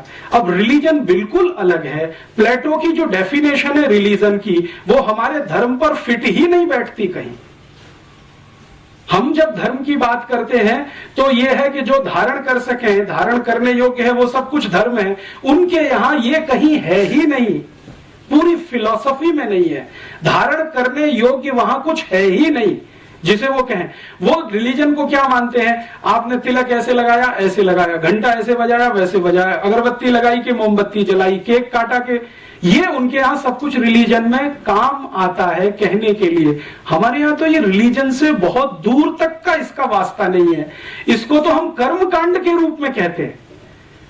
धर्म तो बिल्कुल अलग है, कर्मकांड तो बिल्कुल अलग है। हम एक संप्रदाय वाले हैं तो हम एक तरह के कर्मकांड करेंगे, एक दूसरे संप्रदाय वाले दूसरे तरह का कर्मकांड करेंगे। दक्षिण में आप चले जाइए, कई लोग ऐसे हैं जो इस तरह से तिलक लगाते हैं, कई लोग ऐसे हैं जो इस तरह से तिलक लगाते हैं, लेकिन वो रिलीजन का हिस्सा नहीं है हमारे यहाँ, वो हमारे यहाँ कर्मकांड का हिस्सा है। तो उनके यहाँ का रिलीजन हमारे यहाँ का धर्म नहीं है, उनके यहाँ की फैमिली हमारे यहाँ का परिवार नहीं है। हमने क्या किया है, भाषा की सहूलियत के लिए भाषांतर के रूप में इन शब्दों को इस्तेमाल करना शुरू किया है, और उससे बहुत कुछ गलतियां हम करते हैं और वो हमारी उन गलतियों पे हंसते हैं।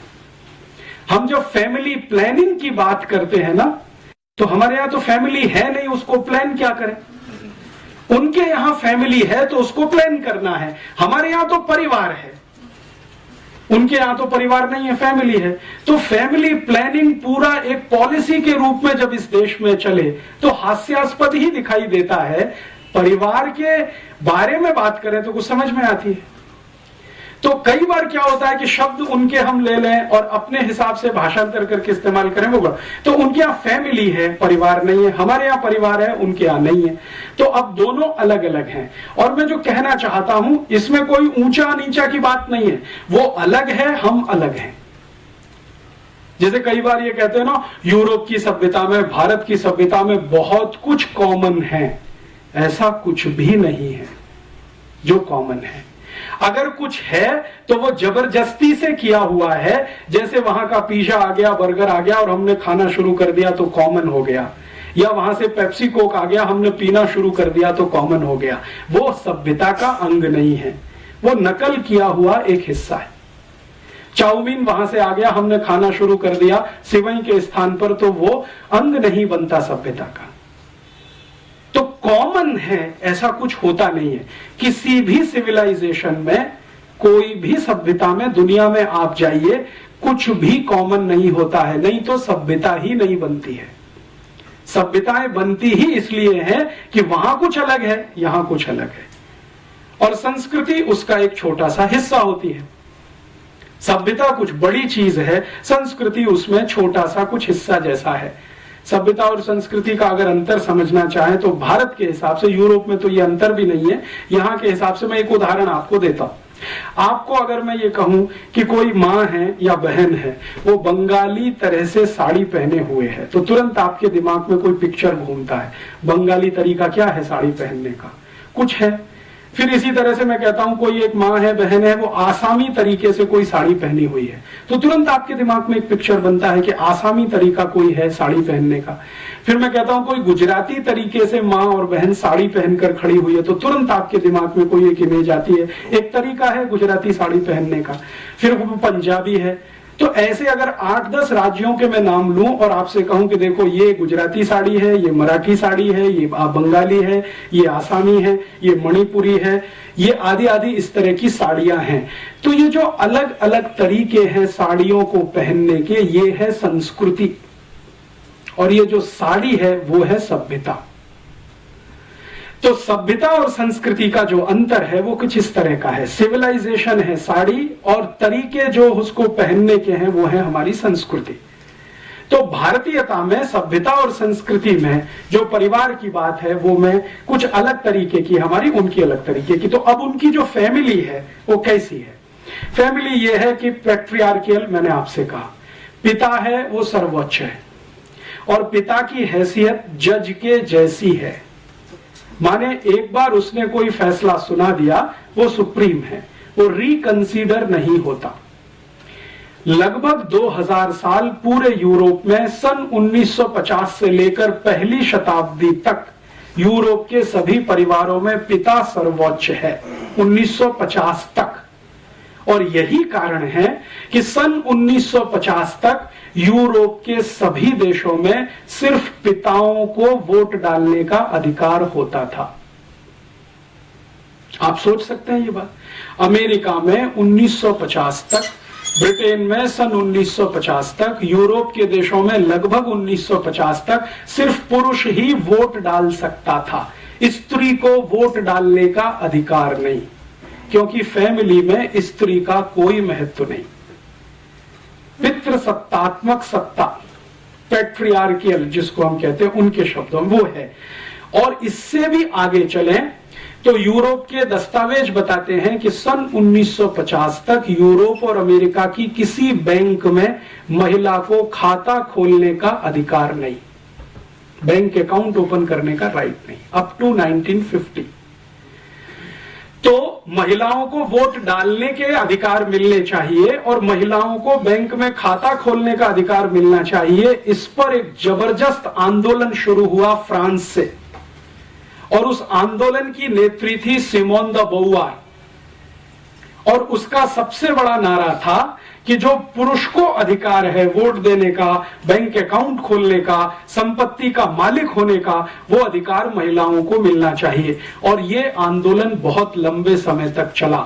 ज्यों पाल सार्त्र, जो बहुत बड़ा फिलोसोफर माना जाता है फ्रांस का और अभी यूरोप का, सिमोन द बोवार जो उसकी सहयोगी थी, इन लोगों ने मिलकर ये बहुत बड़ा कैंपेन स्टार्ट किया, जिसको फेमिनिज्म माना जाता है या फेमिनिज्म मूवमेंट कहा जाता है। स्त्री मुक्ति आंदोलन जैसा हम उसका भाषांतर भारत में करते हैं। स्त्री को मुक्ति किससे?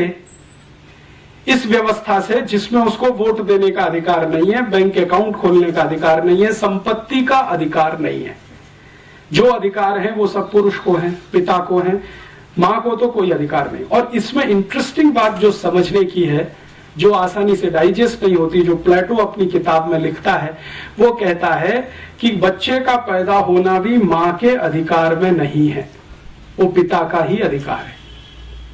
अर्थात कोई गर्भ में बच्चा आ गया है तो उसको पैदा होना है या नहीं वो पिता तय करेगा, मां तय नहीं कर सकती।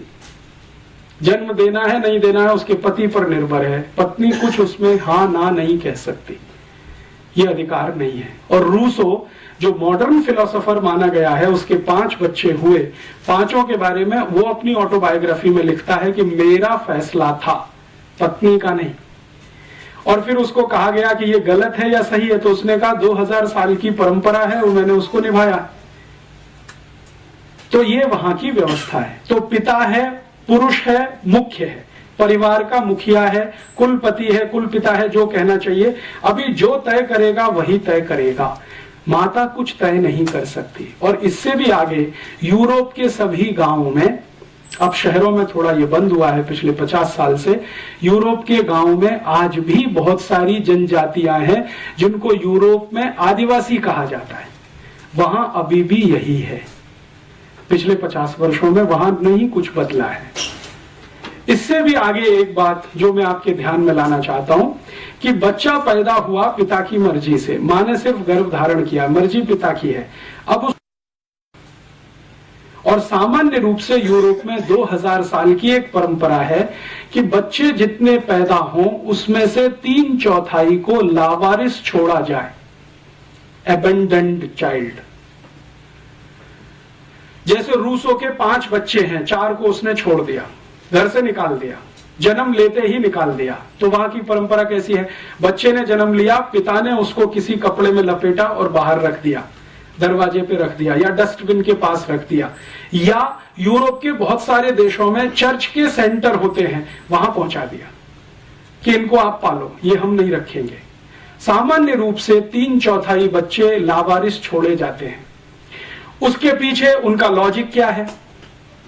प्लेटो ये कहता है कि बच्चों को पालना अपने वैयक्तिक जीवन में खलल पैदा करने जैसा है। ये प्लेटो की ओपिनियन है, इसलिए व्यक्तिगत जीवन में खलल नहीं होना चाहिए। और प्लेटो की परिभाषा में व्यक्तिगत जीवन सिर्फ इंद्रिय सुख के अलावा कुछ नहीं है।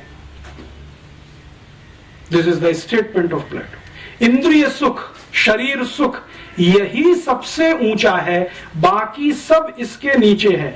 और इंद्रिय सुख और शरीर सुख लेने में बच्चे सबसे बड़ी बाधा है, इसलिए घर में नहीं। आप छोड़ दो उनको, पैदा हुए तो छोड़ दो। प्लेटो ने अपने बच्चे छोड़े। प्लेटो की 4 पत्नियां हैं, उसमें से एक शादी वाली है, 3 बिना शादी की हैं, तो जितने बच्चे हैं सब छोड़े। सोक्रेटिस ने यही किया, लेबिनिज ने किया, देकार्ते ने किया, रूसो ने किया। सभी फिलोसोफर्स अपने बच्चों को लावारिस छोड़ते हैं। अब प्लेटो कहता है कि ये जो लावारिस हैं, इनकी जिम्मेदारी राज्य की है, परिवार की नहीं, फैमिली की नहीं है। तो राज्य इनको संभाले। तो राज्य क्या व्यवस्था कर रहा है? इन लावारिस छोड़े हुए बच्चों की व्यवस्था के लिए राज्य ने चर्च को खड़ा किया पैसा देकर कि आप इनकी व्यवस्था संभालो। तो जितने भी चर्च पूरे यूरोप और अमेरिका में आपको मिलेंगे, सभी चर्चों के ऑर्फेनेज सेंटर आपको जरूर मिलेंगे। बिना ऑर्फेनेज के कोई चर्च यूरोप में नहीं होता। सभी चर्च में लावारिस बच्चों के केंद्र आपको मिलेंगे। और जो लावारिस बच्चों के केंद्र चर्च के साथ जुड़े हुए हैं, जहां पर बच्चों की ट्रेनिंग होती है, ट्रेनिंग का माने जो कुछ भी उनको जिंदगी चलाने के लिए सिखाया जाता है, वो ट्रेनिंग देने वाले इंस्टीट्यूशंस को कॉन्वेंट कहा जाता है। कॉन्वेंट अर्थात लावारिस बच्चों के लिए बनाया गया इंस्टीट्यूट, जिन बच्चों को उनके माता पिता ने छोड़ दिया है, जो पल रहे हैं चर्च की तीमारदारी में। और चर्च को पैसा सरकार दे रही है, और ये पैसा यूरोप की सभी सरकारें अपने बजट में से निकालती हैं, सब्सिडी के नाम पर, सोशल सिक्योरिटी के नाम पर। और यूरोप की सभी सरकारों के बजट का हाईएस्ट एक्सपेंडिचर सोशल सिक्योरिटी में ही है, इंक्लूडिंग अमेरिका।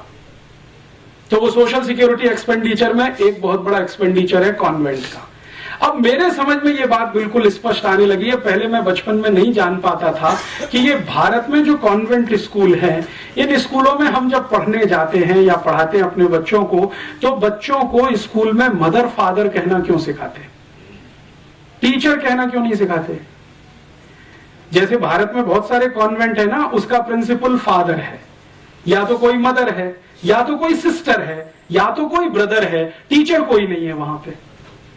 क्यों?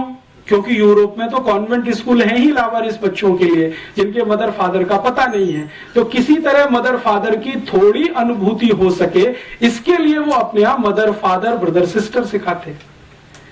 हमने जैसे का तैसा कॉन्वेंट का ढांचा वहां से आयात कर लिया या जबरदस्ती हमारे ऊपर ठोक के बिठा दिया अंग्रेजों ने, जो भी कहना हो। वो अभी भारत में वैसे ही चलता है जैसे यूरोप में चलता है।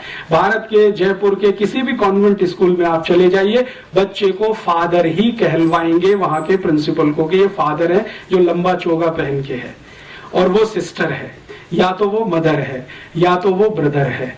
कोई टीचर नहीं है, क्योंकि वहां नहीं है तो यहां भी नहीं। अब इससे भी ज्यादा इंटरेस्टिंग एक बात मैं आपसे और कहता हूं, तब आपको और समझ में आएगा कि हमारी मूर्खताएं क्या हैं, हमारी अपनी। ये जो मदर फादर नहीं है जिन बच्चों के जो कॉन्वेंट में वहां पढ़ते हैं, उन बच्चों को जो ट्रेनिंग देने वाले इंस्टीट्यूट्स हैं, उन ट्रेनिंग देने वाले इंस्टीट्यूट्स में एक डिनोमिनेशन है या एक नामकरण है अकेले कुछ ऐसे बच्चों का जिनको बास्टर्ड कहा जाता है, लिटरली कहा जाता है। यूरोप में बहुत सारे बच्चे हैं जिनको बास्टर्ड कहा जाता है। बास्टर्ड कौन है? बास्टर्ड वो हैं जिनके माता पिता नहीं है, और जिनके माता पिता हैं वो नहीं है बास्टर्ड। माने जिनके परिवार हमारे जैसे हैं, अगर हम कल्पना करें, उनके यहां पैदा हुए बच्चों को बास्टर्ड नहीं कहा जाएगा कभी भी। बास्टर्ड वही है जिनके माँ बाप का पता नहीं है, और जो बास्टर्ड हैं वो नागरिक नहीं है और हो नहीं सकते। सिटीजनशिप उनको नहीं मिलेगी। सिटीजनशिप किसको मिलेगी? जिनके माता पिता हैं और उनकी अपनी फैमिली है, वो बच्चे ही सिटीजन होंगे। जिनके माता पिता का पता नहीं है, ऑर्फेनेज में बड़े हैं, कॉन्वेंट में पढ़े हैं, उनको नागरिकता नहीं है। और आपको सुनकर आश्चर्य होगा, 1935 तक इंग्लैंड में और यूरोप में कॉन्वेंट पढ़े हुए किसी भी बच्चे को नागरिकता नहीं मिली। कई लोगों को तो संघर्ष करना पड़ा नागरिकता के लिए। मैं आपको एक नाम बताता हूं। रोम में एक राजा हुआ क्लॉडियस, बड़ा राजा है, बहुत बार उसकी चर्चा है यूरोपियन हिस्ट्री में। क्लॉडियस बास्टर्ड है, और उसको राजा होने के रास्ते में सबसे बड़ी रुकावट यही है, उसको बास्टर्ड होना। तो वो क्या करता है? उसको राजा होना है, वो जानता है कि मेरे अंदर कुछ काबिलियत है, मैं मारपीट कर सकता हूं, गुंडागर्दी कर सकता हूं, किसी को जीत सकता हूं, किसी को हरा सकता हूं। तो इस तरह की काबिलियत उसको लगती है अपने में, तो राजा होने की मन में कल्पना है। तो अब उसको रास्ता कैसे क्लियर करे? तो क्लॉडियस ने क्या किया है, अपने आप को किसी फैमिली में दत्तक करवाया। दत्तक लेने की परंपरा वहां पुरानी है, तो दत्तक करवाया, उस परिवार का नाम उसको मिला, तब उसको सिटीजनशिप मिली रोम की, और तब वो राजा बना। And the same case is Nero. Nero के बारे में हम सब कहते हैं ना, और एक हमारे यहां मुहावरा इस्तेमाल होता है कि रोम जल रहा था और नीरो बांसुरी बजा रहा था। तो वो नीरो भी इसी रास्ते से गया राजा होने तक। माने राजा होने के लिए नागरिक होना है, नागरिक होने के लिए माता पिता होना है। अगर आपके माता पिता नहीं है तो राजा होने की स्थिति नहीं है, तो आपको कहीं दत्तक होना पड़ेगा, किसी बड़े परिवार का दत्तक होना पड़ेगा, फिर आप उस रास्ते पर जा सकेंगे। ये उनकी परिवार की व्यवस्था है। अभी भारत में देखें, भारत में आजादी के पहले से और पिछले 2-5 हजार साल तक जितनी कल्पना हमारी दूर तक जाती हो, रामचंद्र जी के जमाने तक जाती हो, कृष्ण के जमाने तक जाती हो, उसके पहले तक कहीं कल्पना जाती हो, तो परिवार में बच्चे का होना मां के ऊपर निर्भर है। भारत में बिल्कुल उल्टा है, मां चाहेगी तो बच्चा होगा, नहीं तो नहीं होगा। ये हमारे यहां की व्यवस्था है। और भारत में आज भी जिनको हम आदिवासी और वनवासी कहते हैं, आप वहां चले जाइए, पूरी सोसाइटी मैट्रियार्कियल है, मात्र सत्तात्मक है। नॉर्थ ईस्ट में आप जाएंगे, आसाम के ऊपर कहीं भी, नागालैंड, मिजोरम, मणिपुर, त्रिपुरा, सिक्किम, वहां आपको सब कुछ दिखाई देगा मां के इर्द गिर्द घूमता हुआ। और उनसे जब हम बात करते हैं तो वो कहते हैं हाँ, ये तो हजारों साल की परंपरा है हमारी। और नॉर्थ ईस्ट में आपको सुनकर आश्चर्य होगा, शादी होकर बेटी घर से नहीं जाती है, लड़का घर में आता है। ये भारत की उन सभी समाजों में है जिनको दुर्भाग्य से हम शेड्यूल्ड ट्राइब्स कहते हैं। शादी होकर बेटी नहीं विदा होती है, लड़के को घर में लाया जाता है दामाद बनाकर, और संपत्ति की मालिक लड़की होती है, लड़का नहीं होता है। यूरोप में स्त्री को संपत्ति का कोई अधिकार 1950 तक नहीं है, उसके बाद आया है, जिसको मॉडर्न यूरोप कहा जाता है, उसमें आया है। यहां तो पहले से है। और यहां अगर आप इसको समझना चाहें कि भारत की सारी व्यवस्थाएं मां के इर्द गिर्द घूमती हैं, घर के सारे बड़े फैसले माताएं करती हैं इस देश में, भले वो लंबा घूंघट निकाल के बैठी हो, इससे कोई फर्क नहीं पड़ता। मैंने राजस्थान में क्या, मध्य प्रदेश में क्या, भारत के उत्तर में क्या, कहीं भी देखा है, छोटे छोटे गांव में देखा है, लंबा घूंघट निकाले हुए महिलाएं घर के फैसले लेती हैं। एक बार ऐसे एक बहुत महत्वपूर्ण केस में मुझे अनुभव हुआ। मेरा एक दोस्त है, वो अपनी बहन की शादी करने के लिए एक गांव में गया, पश्चिमी उत्तर प्रदेश में। तो जिस घर का लड़का था वहां पर हम बैठे, तो उनकी माँ, लड़के की माँ लंबा घूंघट निकाल के बैठी थी। तो लड़के के पिता भी वहीं बैठे थे, लड़का भी बैठा था। तो हम सब बात कर रहे थे कि देखो लड़की ऐसी है, ऐसी है, ऐसी है, आपको मंजूर है? तो पिता ने तुरंत हाँ बोला, लड़के ने हाँ बोला। वो जो माँ लंबा घूंघट निकाल के बैठी थी, उसने कहा बस इतने में पिता उठ गया, लड़का उठ गया, अंदर गए और बाहर आके कहा कि शादी नहीं हो सकती। क्यों? हमने कहा भाई क्या कमी है? तो कहा हमारी माता जी ने पहले एक लड़की पसंद कर रखी है, बस फैसला तो उन्हीं का है। तो हम ये जो कई बार गालियां देते हैं ना, हमारी महिलाएं तो अशिक्षित हैं, अनपढ़ हैं, घूंघट निकाल के बैठी, फैसला वही करती हैं। महत्व जो है ना वो फैसले का है, पिता फैसले नहीं करता। पिता की भूमिका तो व्यवसाय तक इस देश में सीमित है, घर की भूमिका पूरी तरह मां के हाथ में है। तो यहां का जो परिवार है वो मात्र सत्तात्मक है, और जब मात्र सत्तात्मक है तो उसमें संबंध तो बहुत दूर तक होते हैं, क्योंकि मां तो संबंध की शुरुआत है, संबंध ही पहला बनता है वो मां का है। तो मां से निकलते हुए फिर संबंध चलते हैं, और संबंध चलते हैं तो परिवार और कुल और वंश बड़े होते हैं। तो हमारे यहाँ जो परिवार की कल्पना है उसके केंद्र में मां है। वो राम का देख लो, कृष्ण का देख लो, या और वसुदेव का देख लो, या भारत में चंद्रगुप्त विक्रमादित्य का देखना हो तो देख लो, हर्षवर्धन का देखना हो तो देख लो, या चाणक्य का देखना हो तो देख लो, किसी का भी देख लो, सभी के केंद्र में मां है। और ये जितने महान लोग जिनको हम बार बार नमन करते हैं, याद करते हैं, उनसे पूछो कि भाई आप अपने जीवन में सबसे ज्यादा आभारी किसके प्रति हैं, तो वो कहते हैं हमारी मां के प्रति आभारी है। वो है तो हमको ये संस्कार है, नहीं होती तो शायद ये नहीं होता। तो संस्कार देने का काम मां। भारत की सारी कविताओं के केंद्र में मां है, जो बच्चों को सिखाई जाती है बचपन से लेके और दूर तक। माने स्त्री हमारे केंद्र में है, महिला हमारे केंद्र में है, मां हमारे केंद्र में है। तो मां के केंद्र होने से परिवार की व्यवस्था कुछ इस तरह की है, मात्र सत्तात्मक है। और भारत में ये कभी नहीं रहा अमेरिका और यूरोप के जैसा, जैसे वहां वोट देने का अधिकार नहीं, बैंक अकाउंट खोलने का अधिकार नहीं। आप जानते हैं कि इस भारत में माताओं ने ऋग्वेद की ऋचाएं लिखी हैं, यजुर्वेद की ऋचाएं लिखी हैं, सामवेद की ऋचाएं लिखी हैं। उपनिषदों में बहुत सारा कंट्रीब्यूशन माताओं का है। मेरे एक परिचित हैं, आर्य समाजी हैं, बहुत बड़े वेद के प्रकांड पंडित हैं। मैंने उनसे एक दिन पूछा कि वेद में कुल कितनी ऋचाएं हैं और उसमें से कितनी महिलाओं की हैं, तो उनका 37 से 40% महिलाओं की लिखी हुई है। और उनके अलग अलग नाम हैं जो हम जानते हैं अलग अलग समय पर। तो वेद रचती हैं महिलाएं, उपनिषद रचती हैं महिलाएं, तो केंद्र में तो रही होंगी। और भारत के सामान्य गांवों में ये दिखाई देता है अभी भी माताएं आर्थिक फैसले सबसे ज्यादा करती हैं, अभी भी माताएं सबसे ज्यादा उत्पादन के काम में लगी हुई हैं।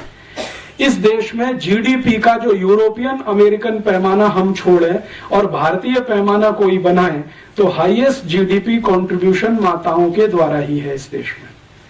अभी तो हम यूरोपियन पैमाने से नापते हैं, तो होता क्या है कि भारत में माताओं का उत्पादन छोड़कर जो कुछ भी इस देश में है वो सब जीडीपी में आता है। लेकिन माताओं का उत्पादन हमने कभी जीडीपी में लाया नहीं, क्योंकि नकल हमने उनकी कर रखी है। वहां पे माताएं पापड़ बनाती हैं, चिप्स बनाती हैं, बड़ी बनाती हैं, अचार बनाती हैं, सब्जियां बनाती हैं, रोटियां बनाती हैं, वगैरह वगैरह बहुत कुछ बनाती हैं। वो जीडीपी में इंक्लूड नहीं है, क्योंकि नकल हमने वहां से की हुई है, पितृसत्तात्मक समाज से। बाकी हमारे देश में उत्पादन के सबसे बड़े तंत्र पर आज भी माताएं हैं, व्यवस्थाओं को संभालने में आज भी माताएं हैं। और हमारे भारत में तो कहा ही नहीं जाता है, बिल्कुल स्पष्ट दिखाई देता है, जिस घर में मां नहीं है वहां की रौनक नहीं है, पवित्रता नहीं है। मैं दक्षिण में बहुत सारे मंदिरों में गया हूं, लेकिन गर्भगृह में मैं प्रवेश नहीं कर सका। कारण क्या? पुजारी ने कहा कि आपकी या तो मां को लेके आइए या तो पत्नी को लेके आइए, तभी मंदिर में जाने के अधिकारी हैं। आप अकेले क्या करेंगे इसमें जाके? तो मैंने कहा भाई इसमें परेशानी क्या है, मैं अकेला हूं तो। उन्होंने कहा अकेले होने से पवित्रता नहीं आती, पवित्रता किसी स्त्री के साथ होने से ही आती है, वो चाहे मां के रूप में हो या आपकी पत्नी के रूप में हो। और अगर कुछ नहीं है तो बहन को ले आइए किसी को, हम आपको मंदिर में जाने देंगे। उस दिन मेरे समझ में आया। अब इस बात को हम पूरे हिंदुस्तान में एक नमक मिर्च लगाकर एक दूसरे तरह से भी पेश कर सकते हैं कि देखो कितना छुआछूत है इस देश में, घुसने ही नहीं देते मंदिर में। लेकिन उसके पीछे कारण कुछ और है, वो पवित्रता का कारण है जो मां के साथ जुड़ा हुआ है। और ये भारत में बहुत सारे शास्त्रों में बार बार पढ़ने में आता है, सुनने में आता है कि जिस पुरुष की स्त्री चली गई उसका तो सब कुछ चला गया। मां चली गई तो और कुछ बचा ही नहीं, पत्नी गई तो बहुत कुछ चला गया। विदुर होना बहुत अपमानजनक स्थिति है समाज में, हमारे देश में, हमारी मान्यता में, हमारी सभ्यता। तो क्यों है? क्योंकि मात्र सत्तात्मक है सब कुछ। बच्चे पैदा होंगे नहीं होंगे मां का है, बच्चे बड़े होंगे तो क्या संस्कार मिलेंगे मां का फैसला है, पिता का उसमें कोई बड़ा योगदान नहीं। पिता तो थोड़ा सपोर्टिंग हैंड के रूप में है, जो कुछ गढ़ रही है तो वो तो मां गढ़ रही है। तो भारत की सभ्यता मात्र सत्तात्मक, इसलिए हमने शायद हमारे देश को भारत माता बोला। हमने कभी क्यों नहीं कहा भारत पिता, भारत माता ही क्यों कहते? क्योंकि मात्र सत्तात्मक है सब कुछ। यहां तो भारत माता ही कहेंगे। भारत शब्द तो पुरलिंग है, लेकिन माता तो हमने लगाया है उसके साथ भी। गंगा के साथ भी माता लगा दिया, गाय के साथ भी माता लगा दिया, यमुना के साथ भी माता लगा दिया। गंगा मैया है, यमुना मैया है, गैया मैया है। ये मैया है, भले वो पुरलिंग ही क्यों ना हो, क्योंकि मात्र सत्तात्मक है सब कुछ। तो अब हम मात्र सत्तात्मक समाज में रहने वाले लोग पितृ सत्तात्मक समाज के लोगों की नकल करें तो अल्टीमेटली क्या निकलेगा? आपको अपने स्थान बदलने पड़ेंगे और उसमें से तो बहुत कुछ घालमेल होगा। तो अभी मैं आपको इस उदाहरण को और थोड़ा स्पष्ट करता हूं कि हम भारत में विदेशी टीवी चैनलों को आज देखते हैं। तो जितने भी विदेशी टीवी चैनल हैं, जैसे स्टार प्लस आया है, CNN है, ATN है, प्राइम स्टार है, प्राइम स्पोर्ट्स है, वगैरह वगैरह, इन सभी टीवी चैनलों पर कुछ सीरियल्स आते हैं और उन सीरियलों को भारतवासी देखते हैं और दिखाते भी भारतवासी हैं, लेकिन उनके प्लॉट सभी अमेरिका और यूरोप से आते हैं।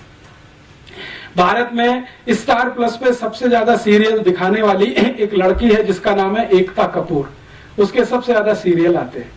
सौभाग्य से एक बार मुझे उससे बात करने का मौका मिला मुंबई में, तो मैंने उससे एक ही सवाल पूछा कि आपके जितने भी सीरियल हैं, सास भी कभी बहू थी, घर घर की कहानी, तेरी मेरी कहानी, इसकी कहानी, उसकी कहानी, ये सब सीरियल के प्लॉट्स कहां से आते हैं, कहानी कहां से आती है? तो उन्होंने कहा this is all imported. Plot तो सभी अमेरिका से हैं, यूरोप से आए हैं, कहानी सब वहां से आई है, उसमें हमने भारतीय पात्रों को फिट करने की कोशिश की है। तो मैंने कहा अब मुझे समझ में आ गया कि आपके सभी सीरियल में माताओं को ही सबसे ज्यादा गालियां क्यों दी जाती है। सास भी कभी बहू थी, आप अगर इस सीरियल को ध्यान से देखें तो इस सीरियल की सभी स्त्री पात्र या माताएं पात्र सबसे ज्यादा दुर्भावना का शिकार है। ऐसे ही कसौटी जिंदगी की या कहानी घर घर की, कोई भी सीरियल देखें, ये सभी सीरियलों को मैं देख नहीं पाता हूं, लेकिन इनकी स्टोरी जरूर पढ़ता हूं मैं। कभी अखबार में आती है, कभी मैगजीन में। तो उन सब सीरियलों में एक माता दूसरे के खिलाफ षड्यंत्र कर रही है, दूसरी तीसरे के खिलाफ, तीसरी चौथी के खिलाफ, ननद भाभी के खिलाफ, भाभी ननद के खिलाफ, माता जो है किसी और के, इसी तरह के षड्यंत्र षड्यंत्र षड्यंत्र माताओं के बीच में सबसे ज्यादा, पुरुषों में कुछ कम, क्योंकि ये सब इंपोर्टेड प्लॉट्स हैं, यूरोप से आए हैं अमेरिका। तो वहां तो माता तो कुछ है नहीं, तो उसके खिलाफ षड्यंत्र भी हो तो कोई महत्व की बात नहीं है। यहां तो बहुत कुछ उसी पर निर्भर है, लेकिन हमने चूंकि आयातित किया हुआ है, उसको हिंदुस्तान का थोड़ा मिर्च मसाला लगा के पेश किया हुआ है, तो सभी सीरियल उसी तरह के दिखाई देते हैं इस देश में। चूंकि हम अगर अपनी सभ्यता को ध्यान में रख के कोई सीरियल बनाएं और अपनी मान्यताओं को ध्यान में रख के बनाएं, तो इसके बिल्कुल विपरीत बनेंगे जो आज हम देख रहे हैं या दिखाए जा रहे हैं।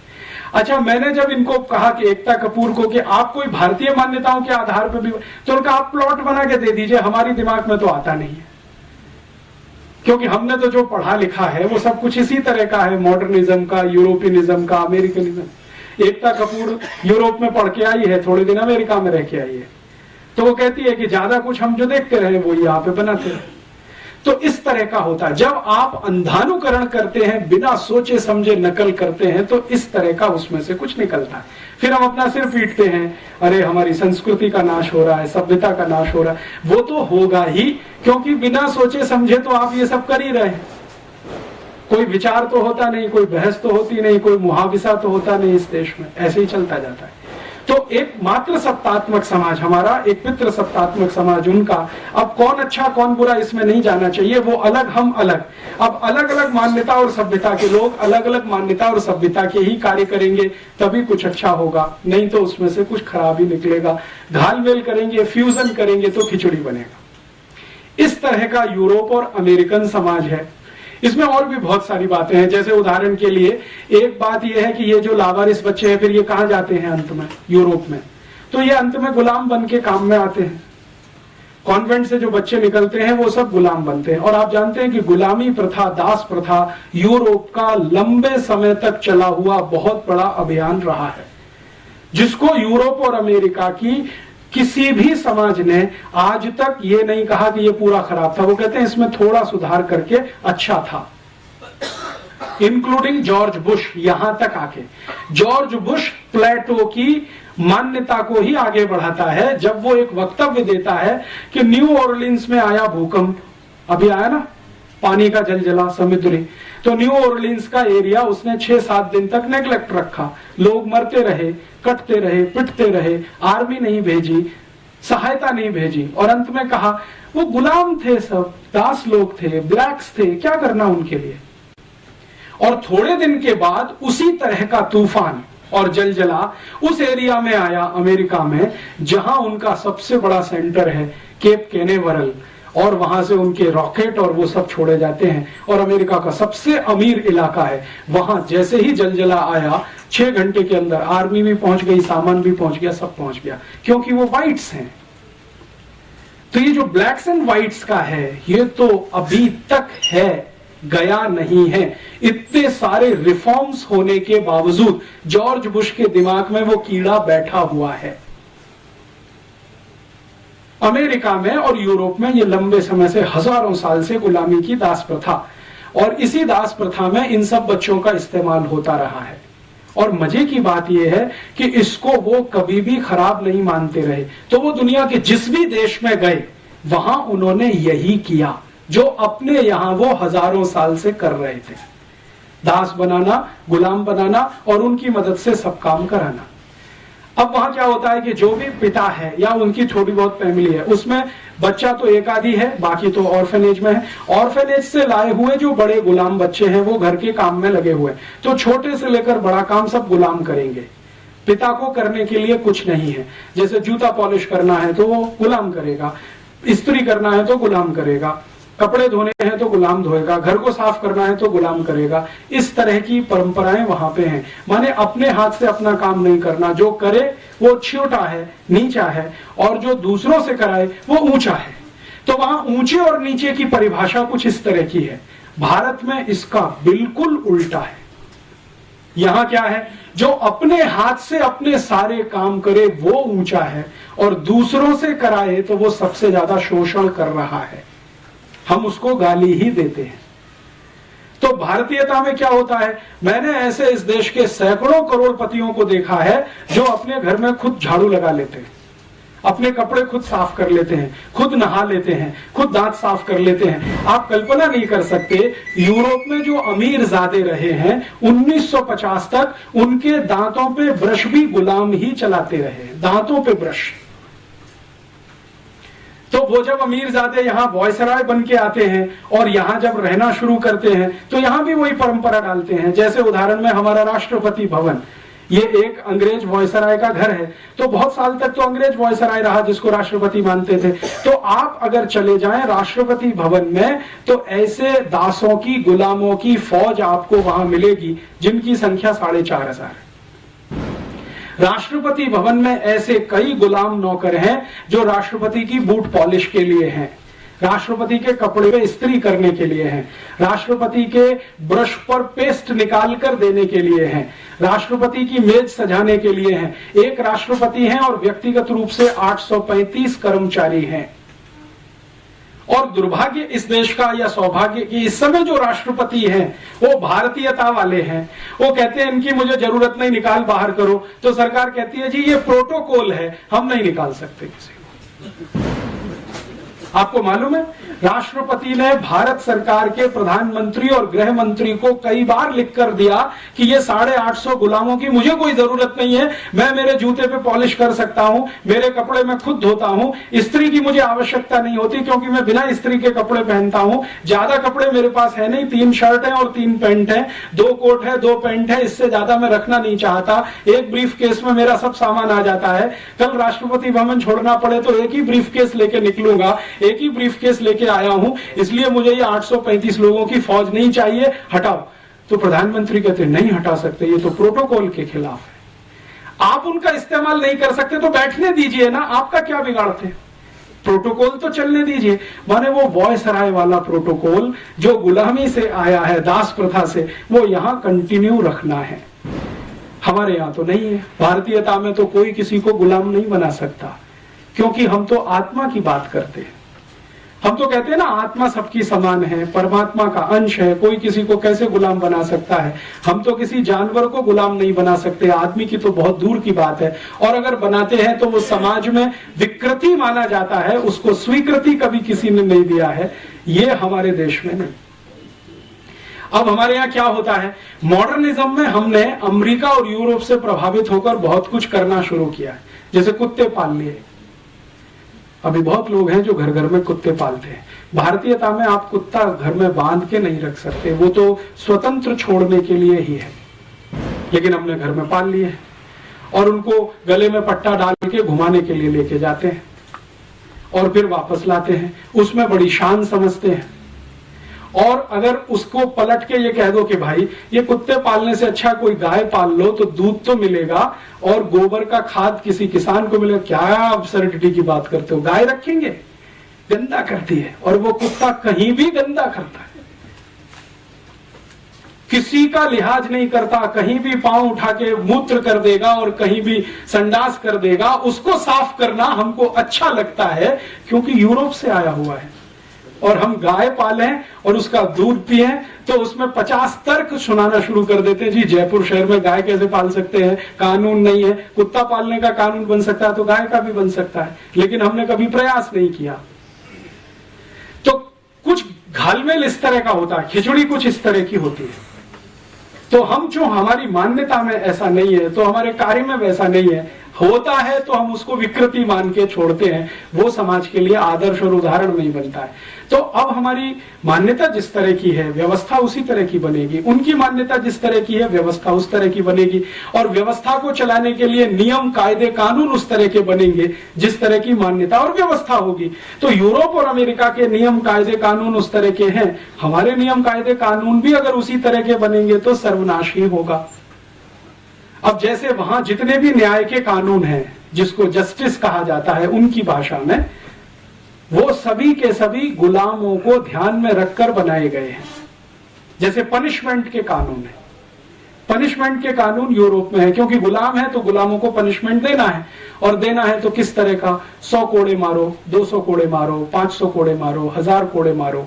1 शिलिंग की चोरी हुई है, 2 शिलिंग की चोरी हुई है, या 1 पाउंड की चोरी हुई है, उसमें 1960 तक लंदन में 40 कोड़े की सजा थी। तो इस तरह की व्यवस्था है, क्योंकि वो गुलाम। हमारे यहां तो कुछ दूसरे तरह की व्यवस्था थी।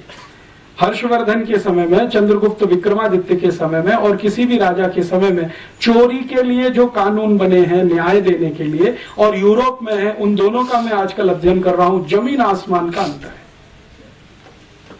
और वहां अगर सजा है, जैसे भारत के क्रांतिवीरों को भी वो सजा देते थे कोड़े मारने की, क्योंकि यूरोप से आई है वहीं से। तो भारत का कोई क्रांतिवीर है, अंग्रेजों के खिलाफ बगावत किया, 50 कोड़े मारो। जैसे चंद्रशेखर आजाद की कहानी तो आपने सबने सुनी है कि उनको अदालत में ही कोड़े मारे गए थे। तो उन्होंने जज से रियायत मांगी कि ये तो बहुत ज्यादा है, तो जज ने कहा अच्छा 5 कम कर दो, 45 मार दो, ये दया है। लेकिन वो जज जानता नहीं है कि 10 कोड़े में भी ये मर जाएगा, और वही हुआ चंद्रशेखर आजाद के साथ। तो जो न्यायाधीश बैठा था कुर्सी पर, वो कहे कि मैं क्या करूं, मुझे तो जो लॉ मिला है उसके आधार पर मैंने फैसला दिया है, अब इसमें प्रेम, दया, करुणा कहां से फिट बैठती है मेरे समझ में नहीं आता। भारतीयता की नजर से मैं नहीं देख सकता, क्योंकि मुझे कानून ऐसा मिला है पालन करने के लिए। तो चंद्रशेखर के केस में जज की यह टिप्पणी, वो कहता है कि भारतीयता की नजर से देखूं तो ये बहुत बड़ा जुर्म है जो मैंने किया, कि उसको मैंने 50 कोड़े की सजा दी, बाद में 5 घटा के 45 कर दिया। लेकिन चंद्रशेखर को जब 10 कोड़े पड़े हैं तो वो बेहोश हो गए। तो बेहोशी के बाद इंतजार किया है जज ने, दोबारा होश आने पर बाकी 40 कोड़े मरवाए, 45। तो हम कहते हैं जी बहुत अत्याचार है, लेकिन वो कहते हैं ये तो हमारे यहाँ सामान्य व्यवहार है। इसी तरह से हम सजा देते हैं यूरोप में अपने गुलामों को, तो यही भारत में कर रहे हैं। इसी तरह से भारत के क्रांतिवीरों को सजाएं देने के तरीके, जो गुलामों को वहां यूरोप में बर्फ की सिल्ली पे लिटा देना और उसको पीठ पर पीछे से डंडे से मारना, ये this is typical European style. Europe में बर्फ बहुत है, जमीन पे लिटा दिया, पीछे से बैत से मार रहे हैं, यही भारत में वो लेके आए। और विनायक दामोदर सावरकर को पहली बार जब अरेस्ट किया है तो उनको यही दंड है, बर्फ की सिल्ली पे लिटाकर पीछे से केन से मारना, जब तक बेहोश ना हो जाए तब तक मारना। तो ये जो कुछ भी वो कर रहे हैं यहां, हमको ऐसा लगता है अत्याचार कर रहे हैं क्योंकि हमारी मान्यता के, वो कहते हैं कि हम तो न्याय दे रहे हैं क्योंकि उनकी मान्यता के। तो झगड़ा यही है, और इसी झगड़े को गांधी जी ने सभ्यता का झगड़ा बताया। और गांधी जी ने ये जो कहा कि ये शैतानी सभ्यता है, शायद वो यही सब कारण से, वो कहते हैं ये शैतान से भी गिरे हुए हैं। तो अब हमें यह तय करना है कि जो शैतानी सभ्यता गांधी जी बोल गए और जो दिखाई भी देती है उनके दस्तावेजों में, उसको अंधानुकरण करें या अपनी सभ्यता, अपनी संस्कृति और अपनी मान्यताओं के पीछे चलें। यह बड़ा प्रश्न इस समय हमारे देश में है। फिर हम ये कह सकते हैं कि हाँ, भारतीय सभ्यता में सब कुछ अच्छा है क्या, संस्कृति में सब कुछ अच्छा है? नहीं है, बहुत कुछ खराब है, क्योंकि सभी सभ्यताओं में बहुत कुछ खराब होता है, बहुत कुछ अच्छा होता है। तो हमारी सभ्यता संस्कृति में भी बहुत कुछ खराब आ गया है, शायद वो नकल से आया हो। सबसे बड़ी खराबी अपनी सभ्यता में जो पिछले 200, 250, 500 वर्षों में आई है, या शायद ज्यादा आ गई हो, कि हमने जातियों के आधार पर ऊंच नीच कर दिया इस देश में। ये अपर कास्ट है, ये लोअर कास्ट है, ये बैकवर्ड क्लास है, ये फॉरवर्ड क्लास है, ये ब्राह्मण है, ये चमार है, ये चमार नीचा है, ब्राह्मण ऊंचा है, क्योंकि चमार हाथ से काम करता है, ब्राह्मण दिमाग से काम करता है। ये जो ऊंच नीच है, ये शायद हमारी सभ्यता की सबसे बड़ी बुराई हो।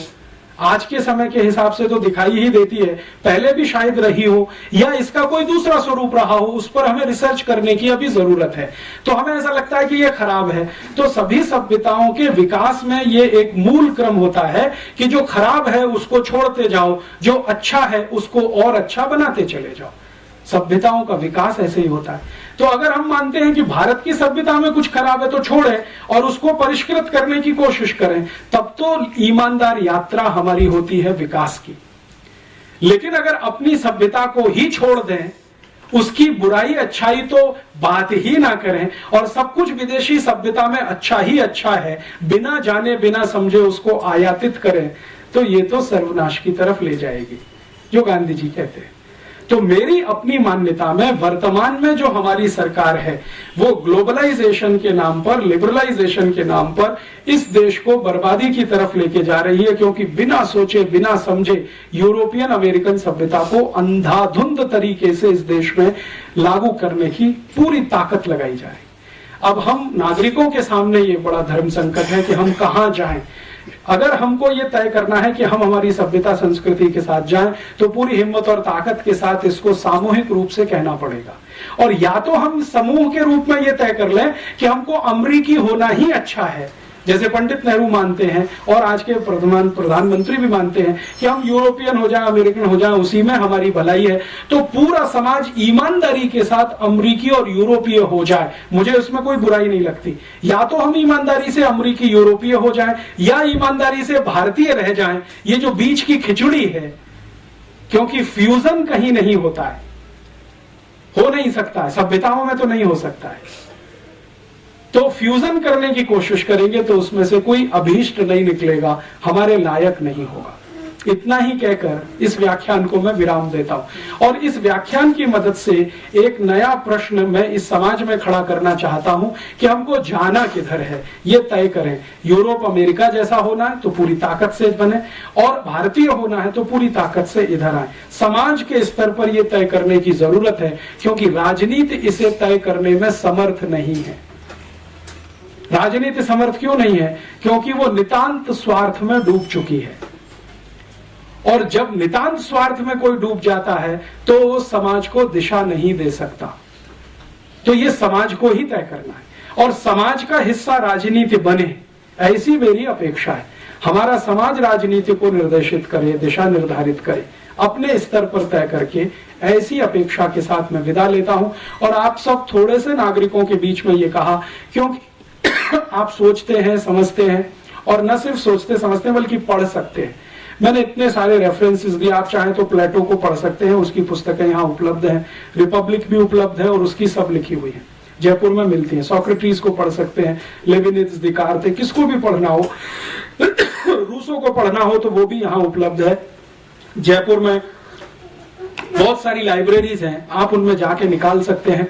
और ये जो दूसरे रेफरेंस मटेरियल्स हैं वो मैं आपको दे सकता हूं, क्योंकि बहुत सारे डॉक्यूमेंट्स हमने कलेक्ट किए हैं। उनके आधार पर हम थोड़ी छोटी कुछ सीडी बना रहे हैं, कुछ कैसेट्स बना रहे हैं, कुछ पुस्तकें बना रहे हैं, कभी भी आपको मिल सकती है। लेकिन इस बहस को फिर से शुरू करना है जो गांधी जी 1909 में कह गए कि यूरोपियन सभ्यता शैतानी है, अगर फंसे तो सर्वनाश है, निकले तो जीत है। ये गांधी जी मानते थे।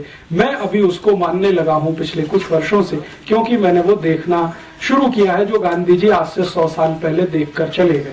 इतनी विनम्रता के साथ आपका आभार, धन्यवाद।